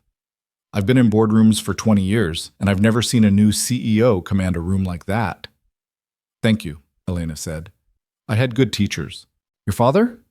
And 5 years of watching Victor do everything wrong, Elena said with a slight smile. Sometimes the best education is seeing what not to do. Sarah laughed. Well, for what it's worth, I'm glad you're here. This company needs someone who actually cares about more than stock prices and magazine covers. She left, and Elena stood alone in the conference room looking out at Manhattan through floor-to-ceiling windows. Somewhere in this city, Victor was waking up to his new reality. No company, no penthouse, no mistress, no identity beyond the ruins of his own arrogance. Elena felt no triumph, no satisfaction in his destruction, just profound exhaustion and the heavy weight of responsibility for 3,000 employees whose lives depended on her making the right decisions. Her phone buzzed. Margaret. Ms. Varelli, there's a situation in the lobby. Security needs your authorization. Elena's stomach dropped. What kind of situation? Victor Hale is here. He's demanding access to the executive floor. He says he still has every right to be in this building. Of course he did. Of course he couldn't accept that it was over. Tell security to escort him out, Elena said firmly. He has no access privileges as of last night. If he refuses to leave, they're authorized to call the police. Understood. Also, there are reporters gathering outside. They're requesting a statement about the transition. Elena closed her eyes, gathered herself. Schedule a press conference for this afternoon, 4 p.m., main auditorium. And Margaret, get me the head of HR, the general counsel, and the VP of communications. I need to meet with them immediately. Right away. Elena walked out of the conference room into her new reality. CEO of a major corporation, target of media scrutiny, subject of public fascination, and somewhere 40 stories below, her ex-husband was being removed from the building he'd thought he owned, learning in the most visceral way possible that power borrowed is not power earned. She didn't watch him leave. She had work to do, a company to fix, a culture to change, a future to build from the ashes of a marriage that should never have been. And as Elena Varelli sat down at the desk that had been Victor's, surrounded by his ego wall and his pretensions, she began the systematic process of tearing it all down and building something real in its place. The quiet woman was done being quiet. The invisible wife had stepped fully into visibility. And Manhattan, arrogant, ruthless, beautiful Manhattan, was about to learn what real power looked like when wielded with purpose instead of ego. The press conference at 4 p.m. drew every major business publication, 3 networks, and enough cameras to light a small stadium. Elena stood backstage in the company auditorium, watching through a gap in the curtain as reporters filled seats designed for employee town halls, their voices a low roar of speculation and anticipation. Margaret appeared at her elbow with final notes. We're ready whenever you are. Legal reviewed your statement. Communications wants you to smile more, but I told them you're not here to be likable. You're here to be competent. Elena glanced at her, surprised. Margaret had been Victor's gatekeeper for 3 years, fiercely protective of his time and reputation. This morning's shift in loyalty suggested the secretary was more pragmatic than Elena had realized. Thank you, Margaret. That was the right call. For what it's worth, Margaret said quietly, I knew about Natasha, about the others before her. I knew, and I said nothing because speaking up would have cost me my job. I'm ashamed of that. I'm ashamed I chose my paycheck over doing the right thing. Elena studied her carefully. Margaret was 53, a single mother with twin sons in college. She'd worked at Hale Consolidated for 12 years, through 3 CEOs before Victor. Her loyalty had been survival, not conviction. You're still employed, Elena said. But from now on, I need you to tell me things I need to hear, even when they're uncomfortable. Especially then. Can you do that? Margaret's shoulders straightened. Yes, I can do that. Good. Then let's go show them who's running this company now. Elena walked onto the stage to an explosion of camera flashes. She didn't smile, didn't wave. She simply walked to the podium with the controlled confidence of someone who knew exactly what she was worth and didn't need external validation to confirm it. The room quieted as she adjusted the microphone. Good afternoon. I'm Elena Varelli, and as of last night, I became the interim CEO of Hale Consolidated. I'm here to address the events of the past 24 hours and clarify this company's direction moving forward. A reporter from Bloomberg immediately shouted a question. Ms. Varelli, did you orchestrate your husband's public humiliation as revenge for his infidelity? Elena's expression didn't change. I didn't orchestrate anything. Victor Hale chose to publicly announce his intention to divorce me and marry his mistress at what was supposed to be our anniversary celebration. He chose to belittle me in front of investors, colleagues, and cameras. He made those choices freely, believing there would be no consequences because he'd spent 5 years treating me as if I were powerless. She paused, letting that settle. What happened after that wasn't revenge. It was revelation. The truth about this company's ownership structure, about where the capital funding came from, about who actually built the foundation Victor claimed as his own genius. Those facts existed before last night. I simply stopped pretending they didn't. Another reporter, this one from the Wall Street Journal. There are allegations that the Varelli family has been secretly controlling Hale Consolidated for years. How do you respond to concerns about transparency and corporate governance?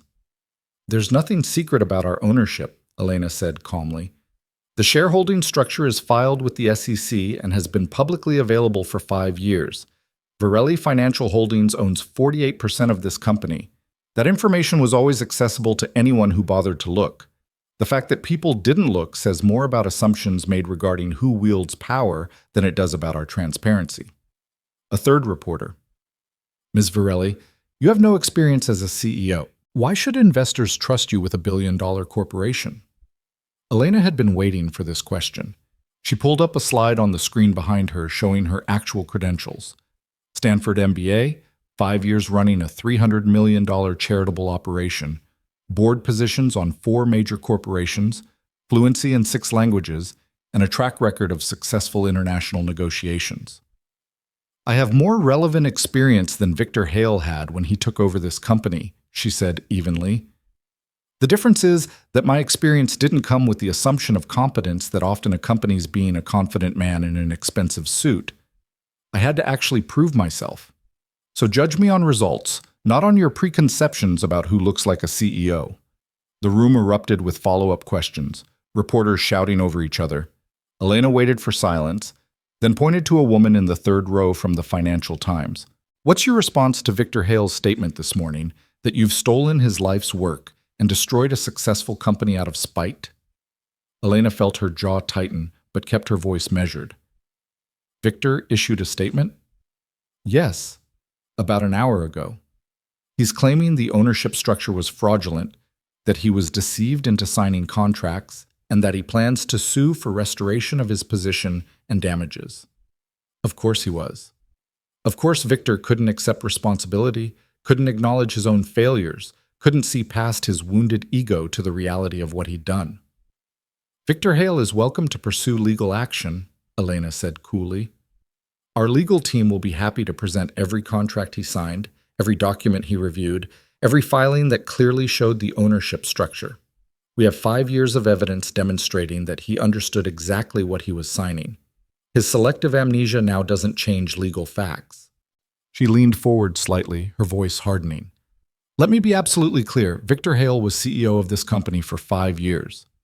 In that time, he made numerous strategic errors that have cost shareholders value, employees their peace of mind, and our reputation significant damage.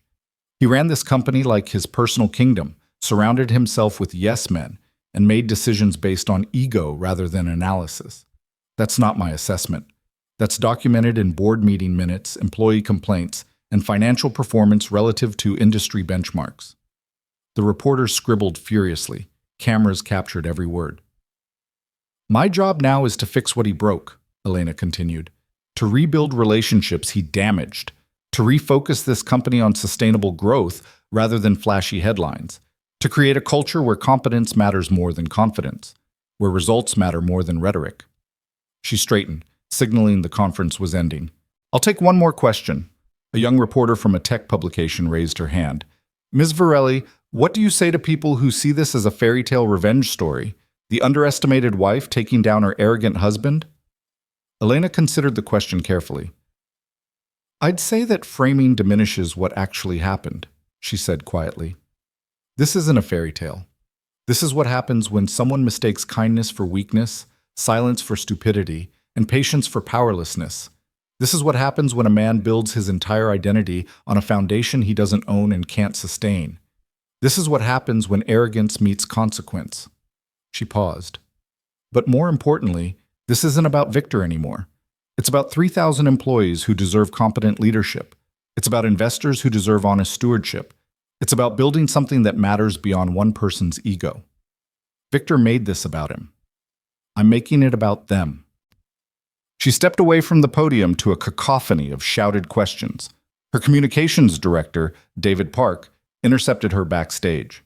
"That was perfect," he said, walking quickly beside her toward the executive elevator. "Firm without being vindictive, confident without being arrogant.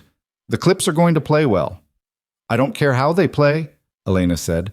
"I care that they're true." David smiled slightly. "That's why they'll play well." Back in the executive suite, Elena found her leadership team already assembled in the main conference room. She'd spent the morning identifying who she wanted in key positions, not Victor's loyalist who'd enabled his worst impulses, but competent professionals who'd been overlooked or sidelined. Rachel Torres, VP of Operations, who'd been pushing for safety improvements Victor ignored. James Kim, Head of European Partnerships, who'd warned against the aggressive expansion. Linda Okonkwo, Chief Technology Officer, who'd been fighting for infrastructure investments instead of flashy but unstable new ventures. Michael Reeves, HR Director, who documented dozens of complaints about executive behavior that had been filed away and forgotten. These were the people who'd been right while Victor was busy being confident. These were the people Elena was betting the company's future on. "All right," she said, sitting at the head of the table. "We have 6 months to demonstrate that this transition isn't chaos. 6 months before quarterly earnings, before investor confidence either stabilizes or collapses. 6 months to turn the ship around. Tell me what you need." Rachel spoke first. "Authority to implement the safety protocols I've been recommending for 2 years. 3 manufacturing facilities have violations that could shut us down if OSHA decides to look closely. Victor kept putting off the fixes because they'd cost $2 million and hurt quarterly numbers." "Approved," Elena said immediately. "Schedule the work. I don't care about the cost. We're not risking lives for stock prices." James leaned forward. "I need to renegotiate the European contracts. Half of them are with firms that won't exist in 18 months. Victor chose partners based on who flattered him at conferences, not on due diligence. We're about to invest hundreds of millions into partnerships that will collapse." "Start the renegotiations today," Elena said. "Pull out of any deal that doesn't meet our standards. I'd rather have fewer partnerships that work than dozens that fail spectacularly." Linda adjusted her glasses. The entire IT infrastructure is held together with duct tape and hope. Victor refused to invest in upgrades because they weren't sexy, but we're one major cyber attack away from catastrophic data loss. I need $20 million in 6 months to overhaul our systems. Elena didn't hesitate. You have it. Make us secure. Michael cleared his throat. The HR complaints are worse than you know. Sexual harassment claims that were settled with NDAs and money instead of accountability. Discrimination complaints that were dismissed. Toxic managers who were protected because they hit their numbers. We have a culture problem that goes deeper than Victor. It's systemic. Then we rebuild the system, Elena said firmly. I want a complete audit of every complaint filed in the past 3 years. I want investigations into every settlement. And I want clear policies going forward. Harassment gets you fired. Discrimination gets you fired. Toxic behavior gets you fired, regardless of how much money you make the company. She looked around the table. We're going to lose some high performers, she continued. Some people who are technically good at their jobs but terrible at being human beings. And that's fine. I'd rather have a company of decent people doing good work than brilliant assholes making us money while destroying employee morale. Rachel nodded slowly. That's going to be controversial. The board will push back. The board approved my authority this morning, Elena said. And if they change their minds, I'll remind them that Varelli Financial Holdings controls enough votes to replace every single one of them. I'm not interested in managing the board's comfort. I'm interested in doing what's right. Her phone buzzed, Margaret's name on the screen. Excuse me, Elena said, stepping out to take the call. What is it? Victor's here again, Margaret said, her voice tight. In the lobby. He brought cameras this time. He's giving interviews to anyone who'll listen, claiming you've locked him out of his own company illegally. Elena closed her eyes, fought down frustration. Call security, have him removed, and get our legal team to send him a cease and desist about trespassing on company property. Already done. But Elena, you should know what he's saying. He's telling reporters that you seduced him specifically to steal his company, that this was a 5-year con orchestrated by your family, that you never loved him, never intended to honor your marriage, that everything was calculated manipulation. The words shouldn't have hurt. Elena knew they were lies, knew they were the desperate flailing of a man watching his world burn. But they hurt anyway because there was a kernel of truth twisted into the narrative. Her family had been involved. The marriage had been partly transactional. She had benefited from his downfall. Let him talk, Elena said quietly. The truth is documented. Our lawyers will demolish his claims in court if he's stupid enough to file suit. He's also saying you're pregnant with another man's child, that you were having an affair throughout your marriage. That's enough, Elena cut her off. I don't need to hear every lie he's invented. Is he still in the building? Security is escorting him out now. It's not going well. He's resisting. Elena made a decision. I'm coming down. Elena, I don't think that's wise. If he confronts you on camera, I'm coming down, Elena repeated and ended the call. She took the elevator to the lobby, her leadership team scrambling to follow. When the doors opened, she found controlled chaos. Victor stood surrounded by security guards, cameras pointed at him from multiple angles, his face red and furious as he shouted about injustice and theft. He saw Elena, and his expression transformed into something ugly. There she is, he yelled, pointing dramatically. The woman who stole everything from me, the manipulative Victor. Elena's voice cut through his tirade like a scalpel. Stop.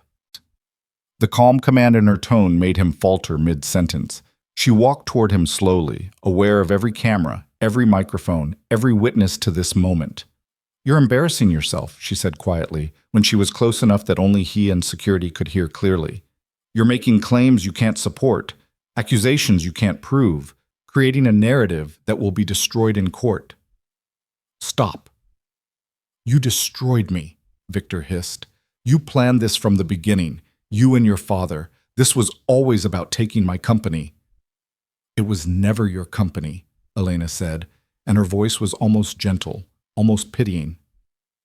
That's what you still don't understand. You were given an opportunity, resources, support, a foundation to build something real, and you wasted it on ego and arrogance and the belief that confidence was the same as competence. She stepped closer. I didn't destroy you, Victor. You destroyed yourself. Every bad decision, every ignored warning, every person you dismissed, every moment you chose performance over substance, that was all you. His hands clenched into fists. For a second, Elena thought he might actually hit her. Security tensed, ready to intervene. But Victor just stood there, shaking with rage and humiliation and the crushing weight of his own failures. I loved you, he said, and his voice cracked. I gave you everything. The lie was so enormous, so disconnected from reality, that Elena almost laughed. You gave me nothing, she said quietly. You took. You diminished. You made me small so you could feel big. You called me stupid so you could feel smart. You erased me so thoroughly that for 5 years I barely recognized myself. She held his gaze. But I'm grateful, Victor, because your cruelty taught me exactly who you were. Your arrogance showed me what you valued. Your public humiliation gave me permission to stop protecting you from yourself. She turned to security. Escort Mr. Hale from the building. If he returns, call the police and have him arrested for trespassing. His access to this property is permanently revoked. You can't do this, Victor said, but his voice had lost its conviction. I built this company. This is my legacy. Your legacy, Elena said, is a cautionary tale about mistaking borrowed power for earned authority. I hope someday you understand the difference. She walked away, back toward the elevators, leaving Victor standing in the lobby, surrounded by cameras capturing his complete dissolution. Behind her, she heard security finally moving him toward the exits, heard his protests becoming more desperate and less coherent. Rachel caught up to her at the elevator. That was brutal. Are you okay?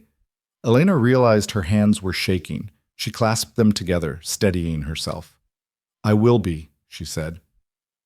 Back in the executive suite, Margaret met her with updates that felt like hammer blows. Victor's credit cards had all been declined that afternoon. The penthouse locks had been changed. His country club membership had been revoked. The luxury car lease had been terminated. Every status symbol, every marker of the life he'd built was systematically disappearing. There's more, Margaret said carefully.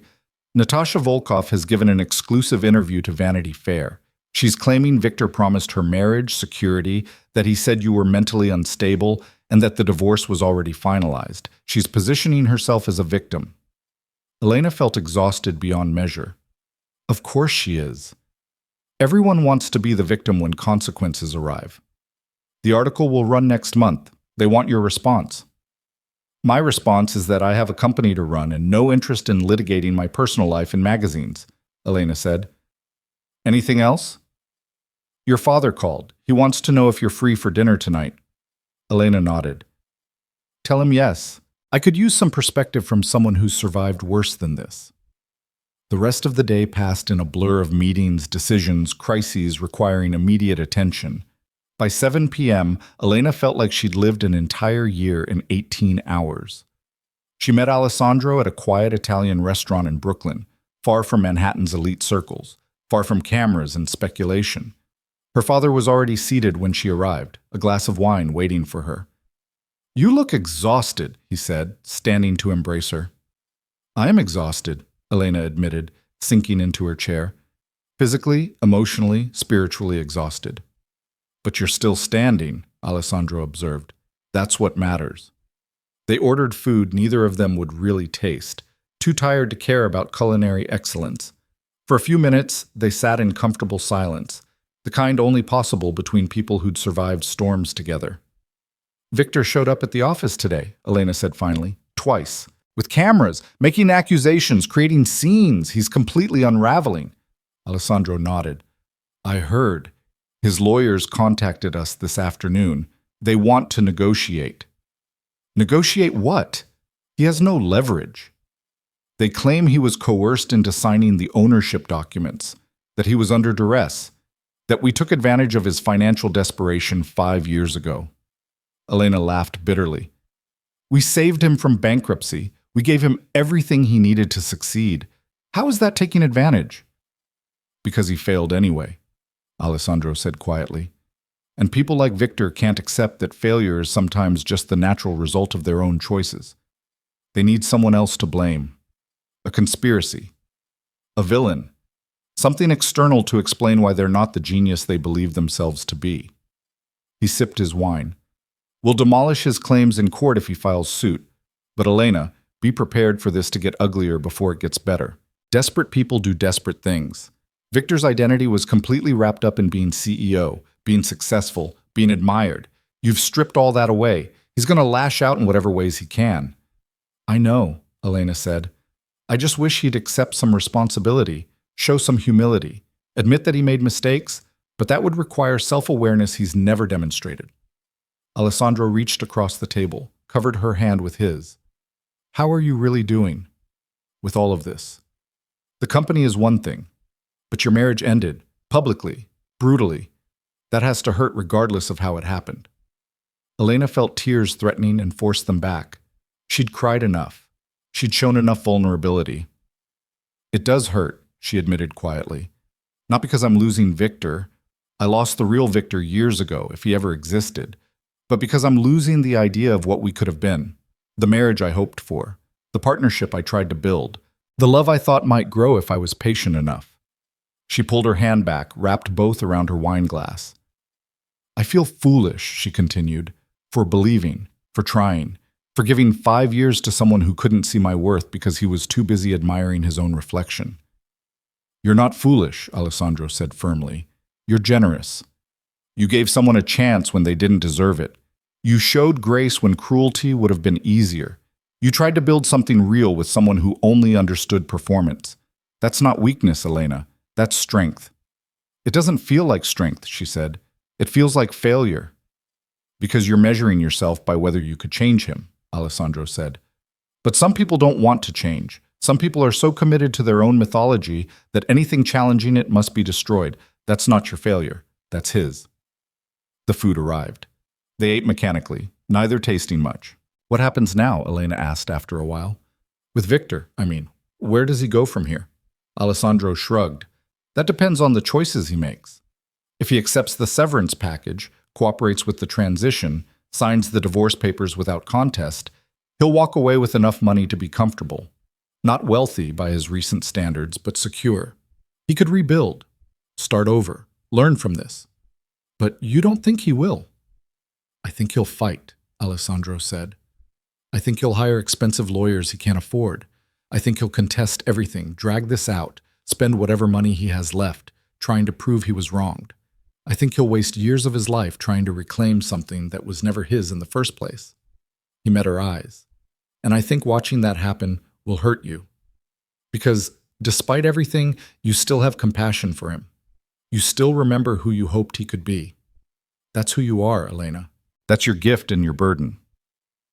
They finished dinner in contemplative silence.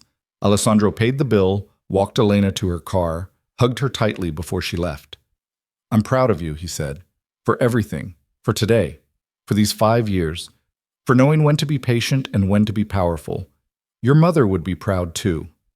The mention of her mother, dead now for 3 years, nearly broke Elena's composure. She blinked back tears, nodded, couldn't trust her voice to respond. She drove back to Manhattan through the Brooklyn Bridge, watching the city lights reflected in dark water, thinking about power and pride and the price of both. When she got back to the penthouse, she found it had been transformed while she was gone. Victor's belongings were boxed, staged in the foyer for movers to collect tomorrow. His clothes, his books, his awards, his ego wall memorabilia, all of it packed away like he'd never existed here. The apartment felt larger without his presence, emptier but somehow more breathable. Elena walked through rooms that were slowly becoming just hers, thinking about what she'd build in this space now that she wasn't shrinking to accommodate someone else's ego. Her phone buzzed, a text from an unknown number. I hope you're satisfied. You've destroyed a good man and stolen his life's work. History will remember you as a vindictive woman who couldn't handle her husband's success. Anonymous. She deleted it without responding. Another text. This one from Marcus Hale. I tried to talk to Victor today. He wouldn't listen. He's hired lawyers to contest the ownership structure. He's going to lose everything fighting this. I don't know how to stop him. I'm sorry, Elena. For all of it. She set down her phone, poured herself a glass of water, stood at the window looking out at Manhattan's glittering expanse. Somewhere in this city, Victor was plotting his comeback, constructing narratives of victimhood, convincing himself he'd been wronged rather than held accountable. Somewhere else, Natasha was giving interviews, repositioning herself as a sympathetic figure rather than a calculated opportunist. And throughout Manhattan's elite circles, people were recalculating their allegiances, their relationships, their assumptions about who held power and how it should be treated. But Elena Varelli stood in her apartment, just hers now, and felt something unexpected. Not triumph, not satisfaction, just bone-deep exhaustion mixed with quiet determination. Tomorrow she'd wake up and run a company. She'd make decisions affecting thousands of lives. She'd face more challenges, more accusations, more attempts to undermine her authority. But tonight, for the first time in 5 years, she went to bed in a home that was entirely her own, answerable only to her own expectations, free from the constant weight of trying to be small enough for someone who could never be big enough to deserve her. And in the morning, when the sun rose over Manhattan and Elena Varelli began her second day as CEO, the world would continue learning what it meant to underestimate a woman who'd spent 5 years preparing for the moment everyone else thought was her beginning. It wasn't a beginning, it was a reckoning. And it had only just started. 3 years passed like seasons changing, gradually at first, then suddenly, until the landscape looked nothing like it had before. Elena stood in the same conference room where she'd first addressed the board as interim CEO, but everything else had transformed. The table was the same. The windows still framed Manhattan's skyline. But the people seated around her were different. The company was different. And most importantly, she was different. Rachel Torres was presenting quarterly results, her voice confident as she walked through numbers that told a story of sustainable growth. 23% increase in revenue. Employee satisfaction scores up 42%. Safety incidents down to near zero. The European expansion, restructured and properly executed, was generating steady returns instead of spectacular failures. The manufacturing facility in Prague just passed its third consecutive safety audit with perfect scores, Rachel said, pulling up images of smiling workers and updated facilities. The infrastructure investments we made in year one are paying dividends. Productivity is up, turnover is down, and we're actually attracting top talent instead of losing it. Sarah Chen, still on the board and now its chair, nodded approvingly. This is what sustainable success looks like. Not flashy headlines, but solid fundamentals, actual value creation. Elena listened with quiet satisfaction. This was what she'd envisioned 3 years ago when she'd stood in this room for the first time, exhausted and determined, promising to fix what Victor had broken. The company had a different name now, Varelli Hale Industries, honoring both her family's investment and the legacy Marcus Hale had built before his son had nearly destroyed it. The rebranding had been Marcus's idea, a gesture toward healing and acknowledgement of complicated histories. Marcus himself sat in the back of the room, no longer on the board but present as an advisor. He'd aged visibly in 3 years, the weight of his son's choices etched into the lines of his face. But there was peace there too, acceptance of things he couldn't change and pride in what Elena had built from the ruins. Final item, Elena said as the meeting wound down. I'm officially stepping down as CEO effective next quarter. The room went silent. Rachel's presentation froze mid-slide. What? James Kim asked, speaking for everyone. Why? The company is thriving. You've exceeded every metric. The board supports you completely. Elena smiled gently. I know. And that's exactly why this is the right time. I never intended to be CEO permanently. I took this role to stabilize the company, to redirect its trajectory, to build something sustainable. That work is done. Now the company needs someone who wants this job long-term, someone passionate about corporate leadership in a way I've never been. She pulled up a slide showing her recommendation. Linda Okonkwo, the CTO who'd transformed their entire technological infrastructure, who'd proven herself brilliant, ethical, and deeply committed to the company's mission. Linda has my complete confidence and my full support. She understands this company inside and out. She's earned the respect of every department. And most importantly, she actually wants to lead this organization into its next phase. Linda, seated at the far end of the table, looked stunned. Elena, I don't know what to say. I'm honored, but are you sure? Completely sure, Elena said firmly. The board will vote officially next week, but I wanted everyone to know my thinking. This company doesn't need me anymore. It needs you. After the meeting adjourned, people clustered around Linda, congratulating her, already treating her like the CEO designate. Elena slipped away to her office, the space she'd slowly transformed from Victor's ego shrine into something that actually reflected her values. The magazine covers were gone, replaced by photos of employees, community projects, the scholarship recipients from the Virelli Foundation. Margaret knocked and entered, carrying the daily folder of items requiring attention. At 56 now, she'd become more than a secretary. She was Elena's most trusted advisor, the person who knew where every body was buried and every alliance had been forged. "You're really doing this," Margaret said, setting down the folder. Leaving. "I'm really doing this, Meg," Elena confirmed. "I have other work that matters more to me. The foundation, the policy work, the board positions where I can actually influence how corporations think about stakeholder value versus shareholder primacy. I've done what I came here to do." Margaret settled into the chair across from the desk, the way she did when they were talking as colleagues rather than boss and assistant.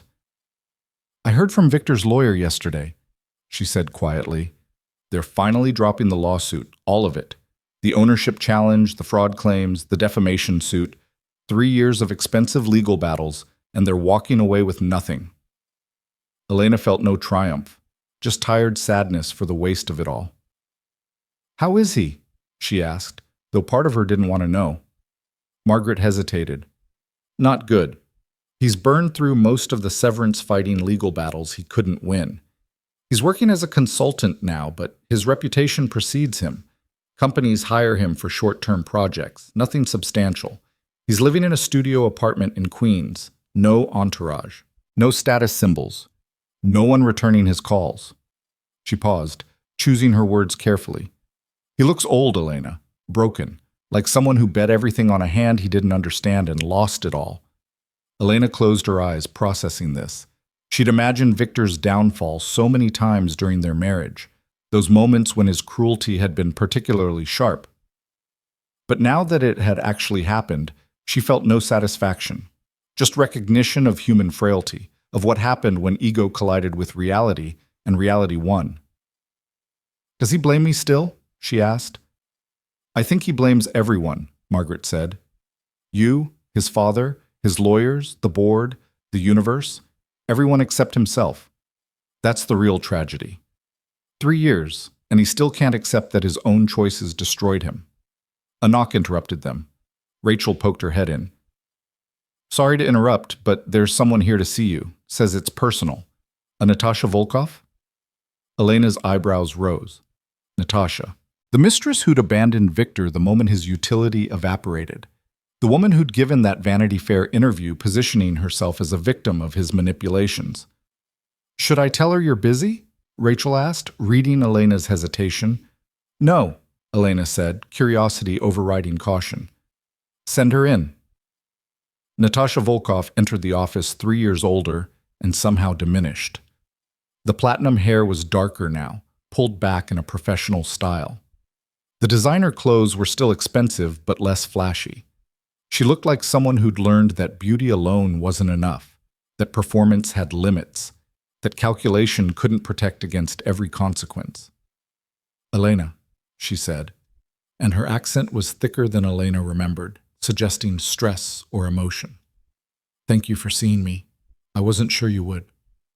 "I wasn't sure I would either," Elena said honestly. "Please sit." Natasha settled into the chair Margaret had vacated, her hands folded in her lap, her posture suggesting genuine nervousness rather than performed vulnerability. "I came to apologize," she said, the words emerging quickly, like she'd rehearsed them. "For everything, for the affair, for the cruelty at that party, for the interview afterward, for being part of the mechanism that humiliated you." Elena studied her carefully. "Why now? It's been 3 years." "Because I finally understand what you were dealing with," Natasha said quietly.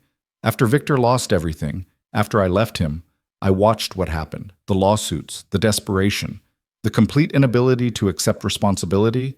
And I realized that man I thought I was having an affair with never actually existed. She looked down at her hands.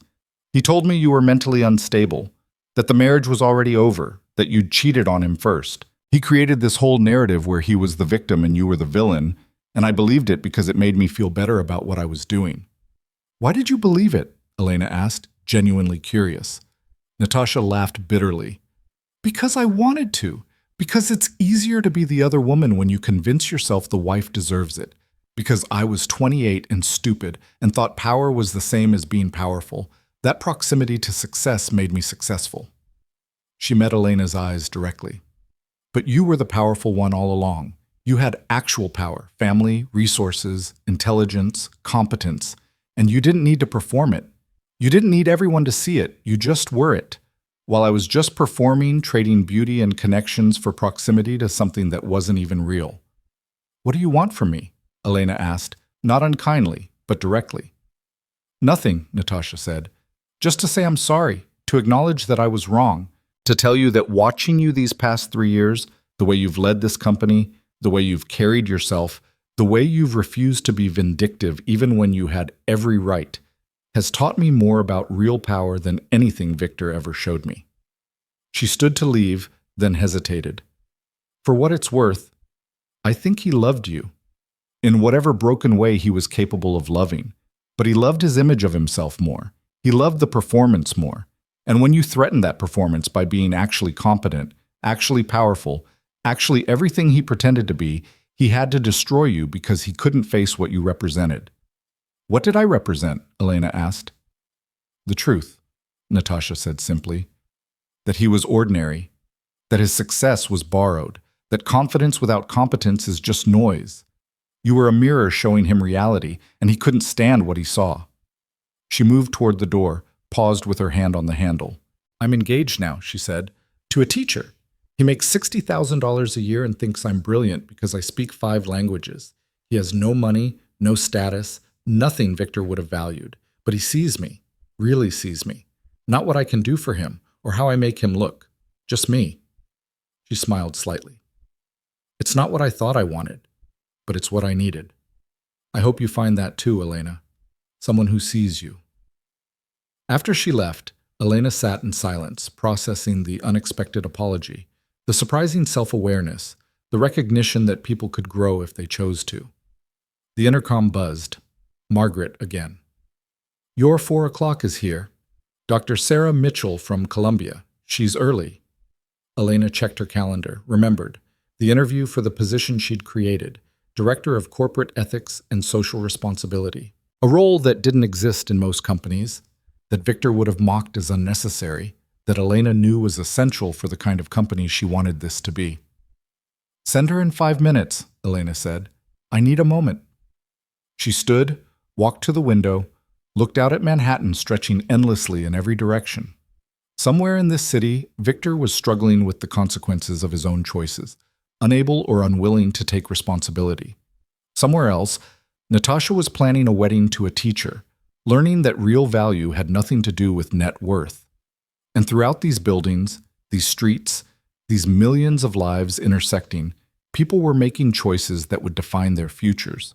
Elena had made hers 3 years ago when she'd stopped protecting Victor from himself. And in the 3 years since, she'd built something that mattered. Not just a profitable company, but an ethical one. Not just a successful business, but one that actually valued the people who made it run. The interview with Dr. Mitchell went well. She was hired by the end of the week. 2 months later, Elena officially stepped down as CEO in a ceremony that was the opposite of Victor's anniversary gala. No spectacle, no performance, just sincere gratitude from employees whose lives had improved under her leadership, from a board that had learned to value substance over flash, from a company that had discovered its actual potential when freed from one man's ego. Linda Okonkwo took over seamlessly, and Elena settled into the work that actually fed her soul. The Varelli Foundation expanded its scholarship programs, now funding education for 2,000 students annually.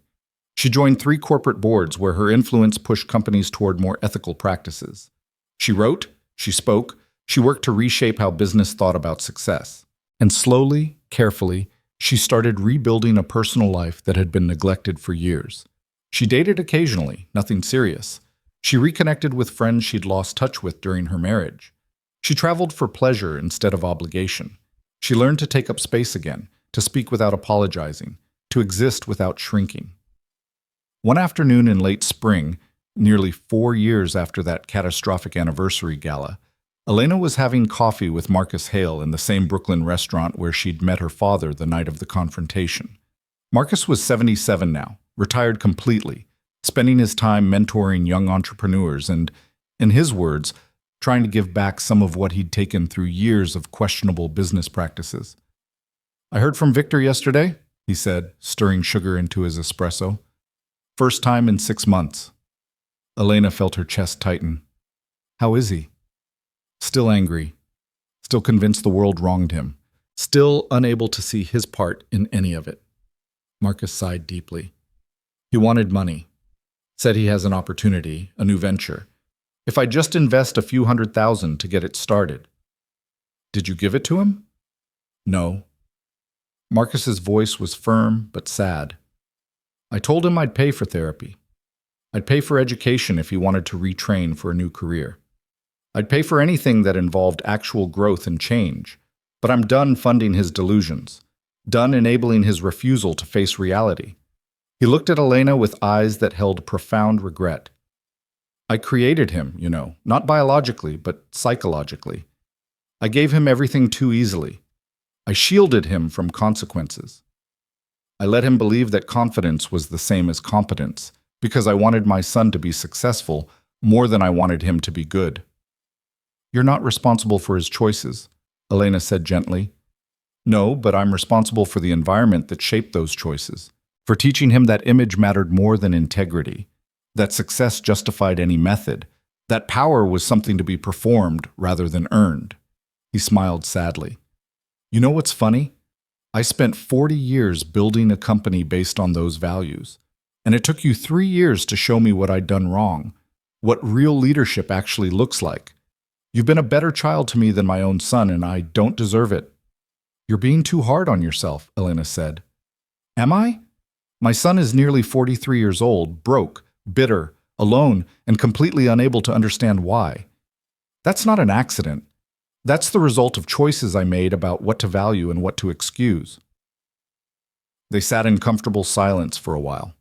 Two people connected by complicated history, by shared pain, by the understanding that family was sometimes the people who showed up rather than the people who shared your blood. "I'm thinking of writing a book," Marcus said suddenly, "about everything I did wrong, every mistake, every shortcut, every time I chose profit over people or image over integrity.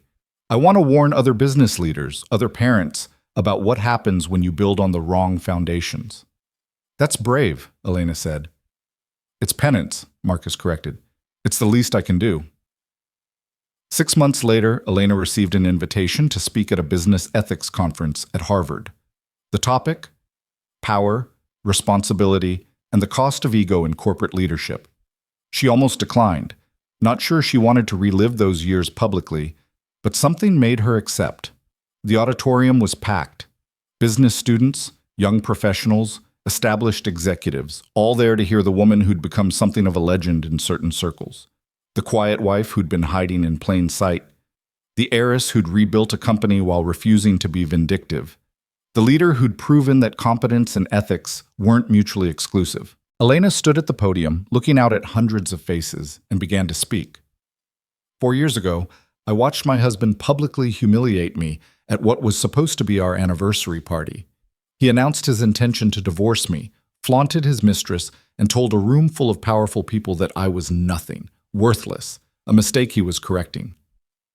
The room was silent, attentive. He said those things because he genuinely believed them, because in 5 years of marriage, he'd never bothered to learn who I actually was, what I was capable of, where I came from. He saw what he wanted to see, a quiet woman who wouldn't interfere with his performance of power. She paused, let that settle. "But here's what I learned from that experience, and from the 4 years since. Real power doesn't announce itself. Real wealth doesn't need performance. Real leadership doesn't require constant validation from people who don't matter." She clicked to a slide showing employee satisfaction scores, safety improvements, sustainable growth metrics. When I took over the company my husband nearly destroyed, I had a choice.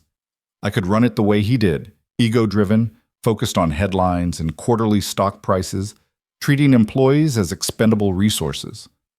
Or I could build something different, something based on the radical idea that corporations could be both profitable and ethical, both successful and humane. Another slide. Photos of employees, scholarship recipients, communities impacted by the company's improved practices. We proved it's possible. We proved that investing in safety doesn't destroy profits, that treating employees well improves productivity, that sustainable practices create long-term value. We proved all the things business schools teach but corporations often ignore, that stakeholder capitalism actually works when you commit to it.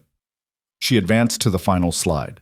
A quote from her mother, dead now for 7 years, but still influencing everything Elena did. My mother used to say that power reveals character. It doesn't create it.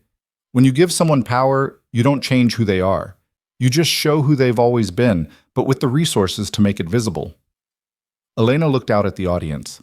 My ex-husband had power, and it revealed that he was arrogant, cruel, unable to value anything he couldn't control or claim credit for. But power also revealed what I was, someone committed to building rather than destroying, to protecting rather than dominating, to using resources to create value for everyone instead of extracting it for myself. She leaned forward slightly, her voice intensifying. So my challenge to all of you, future leaders, current executives, people who will make decisions affecting thousands of lives, is this. What will power reveal about you? When you have resources, authority, control over other people's livelihoods, what will you choose to do with it? The applause started before she finished, growing louder as she stepped back from the podium. Questions followed, thoughtful and engaged, from students hungry for alternatives to the destructive corporate cultures they feared inheriting. Afterward, as Elena was gathering her materials, a young woman approached, 23, maybe 24, wearing a business suit that looked borrowed or bought secondhand. Ms. Varelli, I just wanted to thank you. My mother has worked for your company for 15 years. She's in manufacturing. The safety improvements you implemented, the equipment upgrades, the training programs, she says it saved her life. There was an equipment malfunction last year that would have been catastrophic under the old systems, but the new safeguards caught it. The young woman's eyes filled with tears. You've never met my mother. You don't know her name. She's just one employee among thousands. But your decisions meant she came home safely. Your ethics meant her life mattered more than quarterly profits. So thank you. From my family to yours, thank you. Elena felt her own throat tighten. This was why she'd done it. Not for headlines or recognition or to prove Victor wrong. For moments like this. For anonymous employees whose lives improved because someone in power had chosen to care. What's your mother's name? Elena asked. Maria Torres. Elena made a note. Tell Maria I'm grateful she's part of our team, and tell her that her safety was never negotiable. That's not ethics. That's basic human decency. The young woman left, and Elena stood alone in the emptying auditorium, thinking about power and responsibility and the million small choices that define whether you build or destroy. Her phone buzzed. A text from an unknown number. I saw your speech. It was on the business channel. You've become everything I pretended to be. I don't expect forgiveness, and I don't deserve it.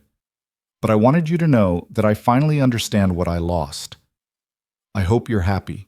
You deserve to be. Victor. Elena stared at the message for a long time. 4 years ago, this acknowledgement would have meant something, would have felt like vindication or closure or proof that her patience had been worthwhile. Now it just felt sad. A man finally understanding the magnitude of his failures, but only after it was far too late to do anything about it. She didn't respond. There was nothing to say that would change anything, nothing to add to a conversation that had ended 4 years ago in a ballroom full of witnesses. Instead, she deleted the message and called her father. Papa, do you have time for dinner tonight? I have news. Always time for you, Alessandro said warmly.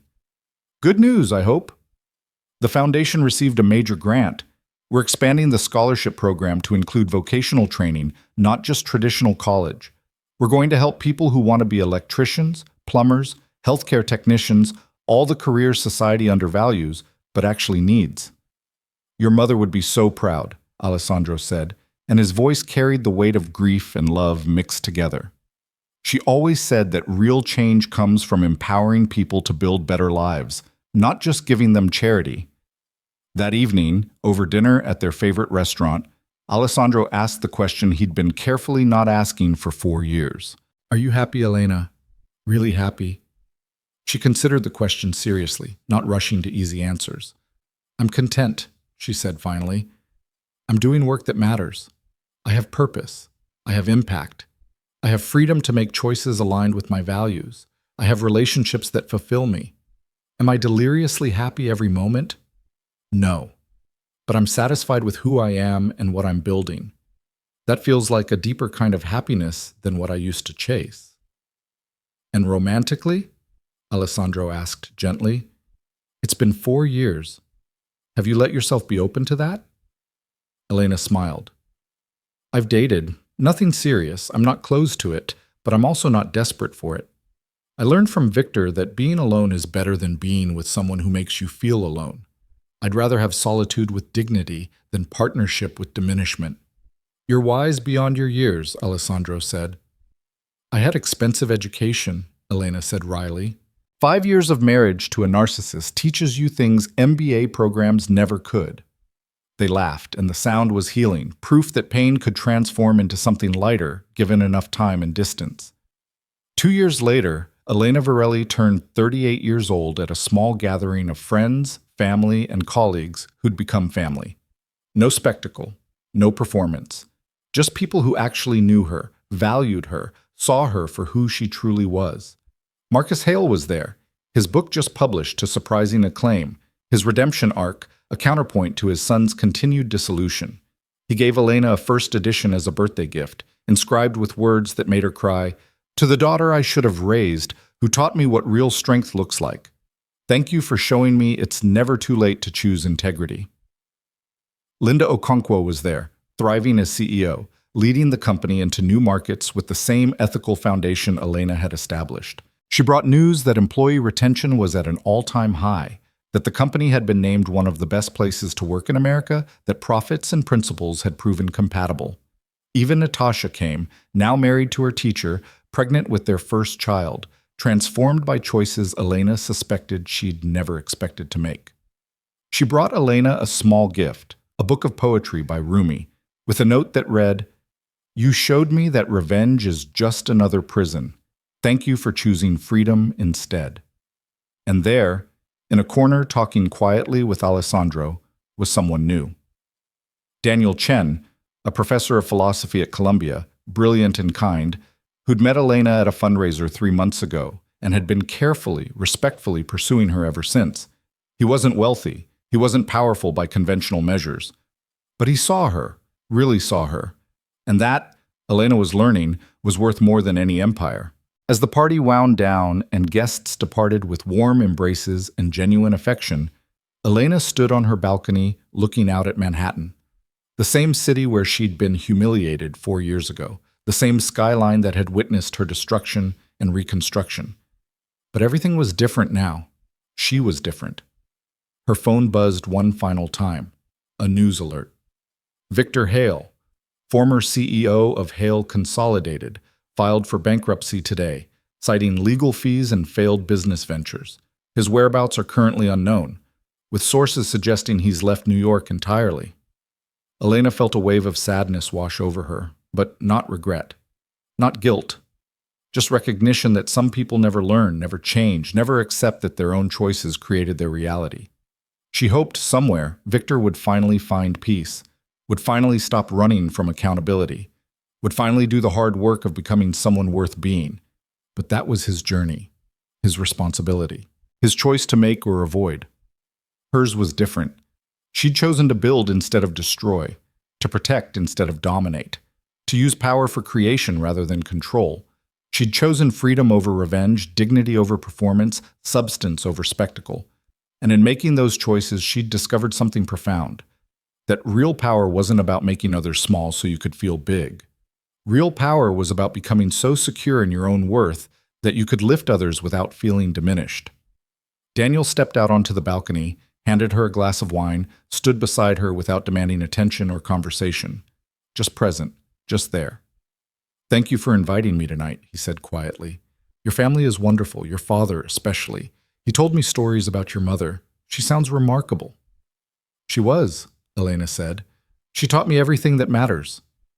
"What did she teach you about happiness?" Daniel asked. Elena thought about it, remembering her mother's voice, her wisdom, her insistence that wealth meant nothing if you lost yourself acquiring it. "She taught me that happiness isn't something you chase. It's something you create by making choices aligned with who you actually are instead of who others expect you to be. She taught me that real success is being able to look at yourself in the mirror and respect the person looking back." She turned to Daniel, this kind man who asked thoughtful questions and listened to answers, who challenged her thinking without challenging her worth. "She taught me that love should make you more yourself, not less. That partnership should expand your world, not shrink it. That the right person celebrates your power instead of feeling threatened by it." Daniel smiled, and in that smile Elena saw possibility. Not certainty, she was too wise now for that, but possibility. The chance to build something real with someone who saw her completely and wasn't afraid of what he saw. "Your mother was very wise," he said. "She was," Elena agreed. "I wish you could have met her." They stood in comfortable silence, watching Manhattan pulse with light and life. Millions of stories unfolding simultaneously, everyone struggling and striving and trying to figure out what mattered. Elena Varelli had figured it out.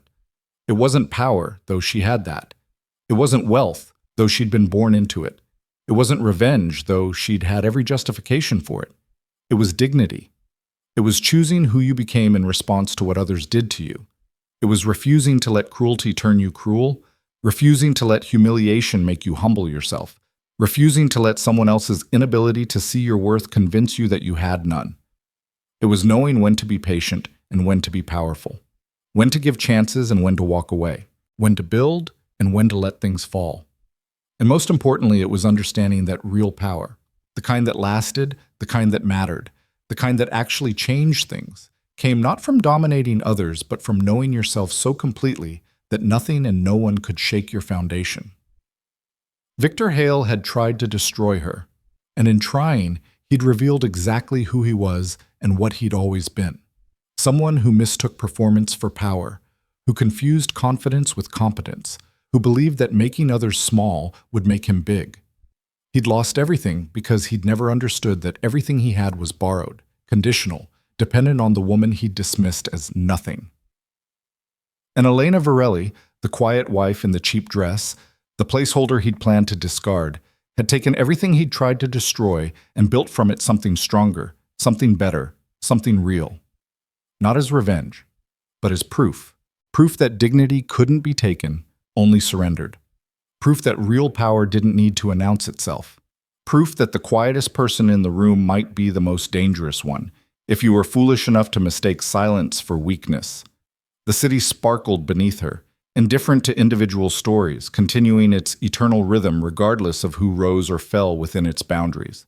But Elena Varelli had risen. And she'd done it by refusing to become the villain in someone else's story of victimhood. She'd done it by choosing every single day to be better than the worst thing done to her. She'd done it by understanding that true victory wasn't in destroying your enemies, but in becoming so completely yourself that their attempts to destroy you revealed only their own weakness. And as she stood on that balcony with a good man beside her, a purposeful life ahead of her, and peace finally settling into the spaces where pain used to live, Elena understood something her mother had tried to teach her years ago. The greatest power isn't in never falling. It's in choosing who you become when you rise.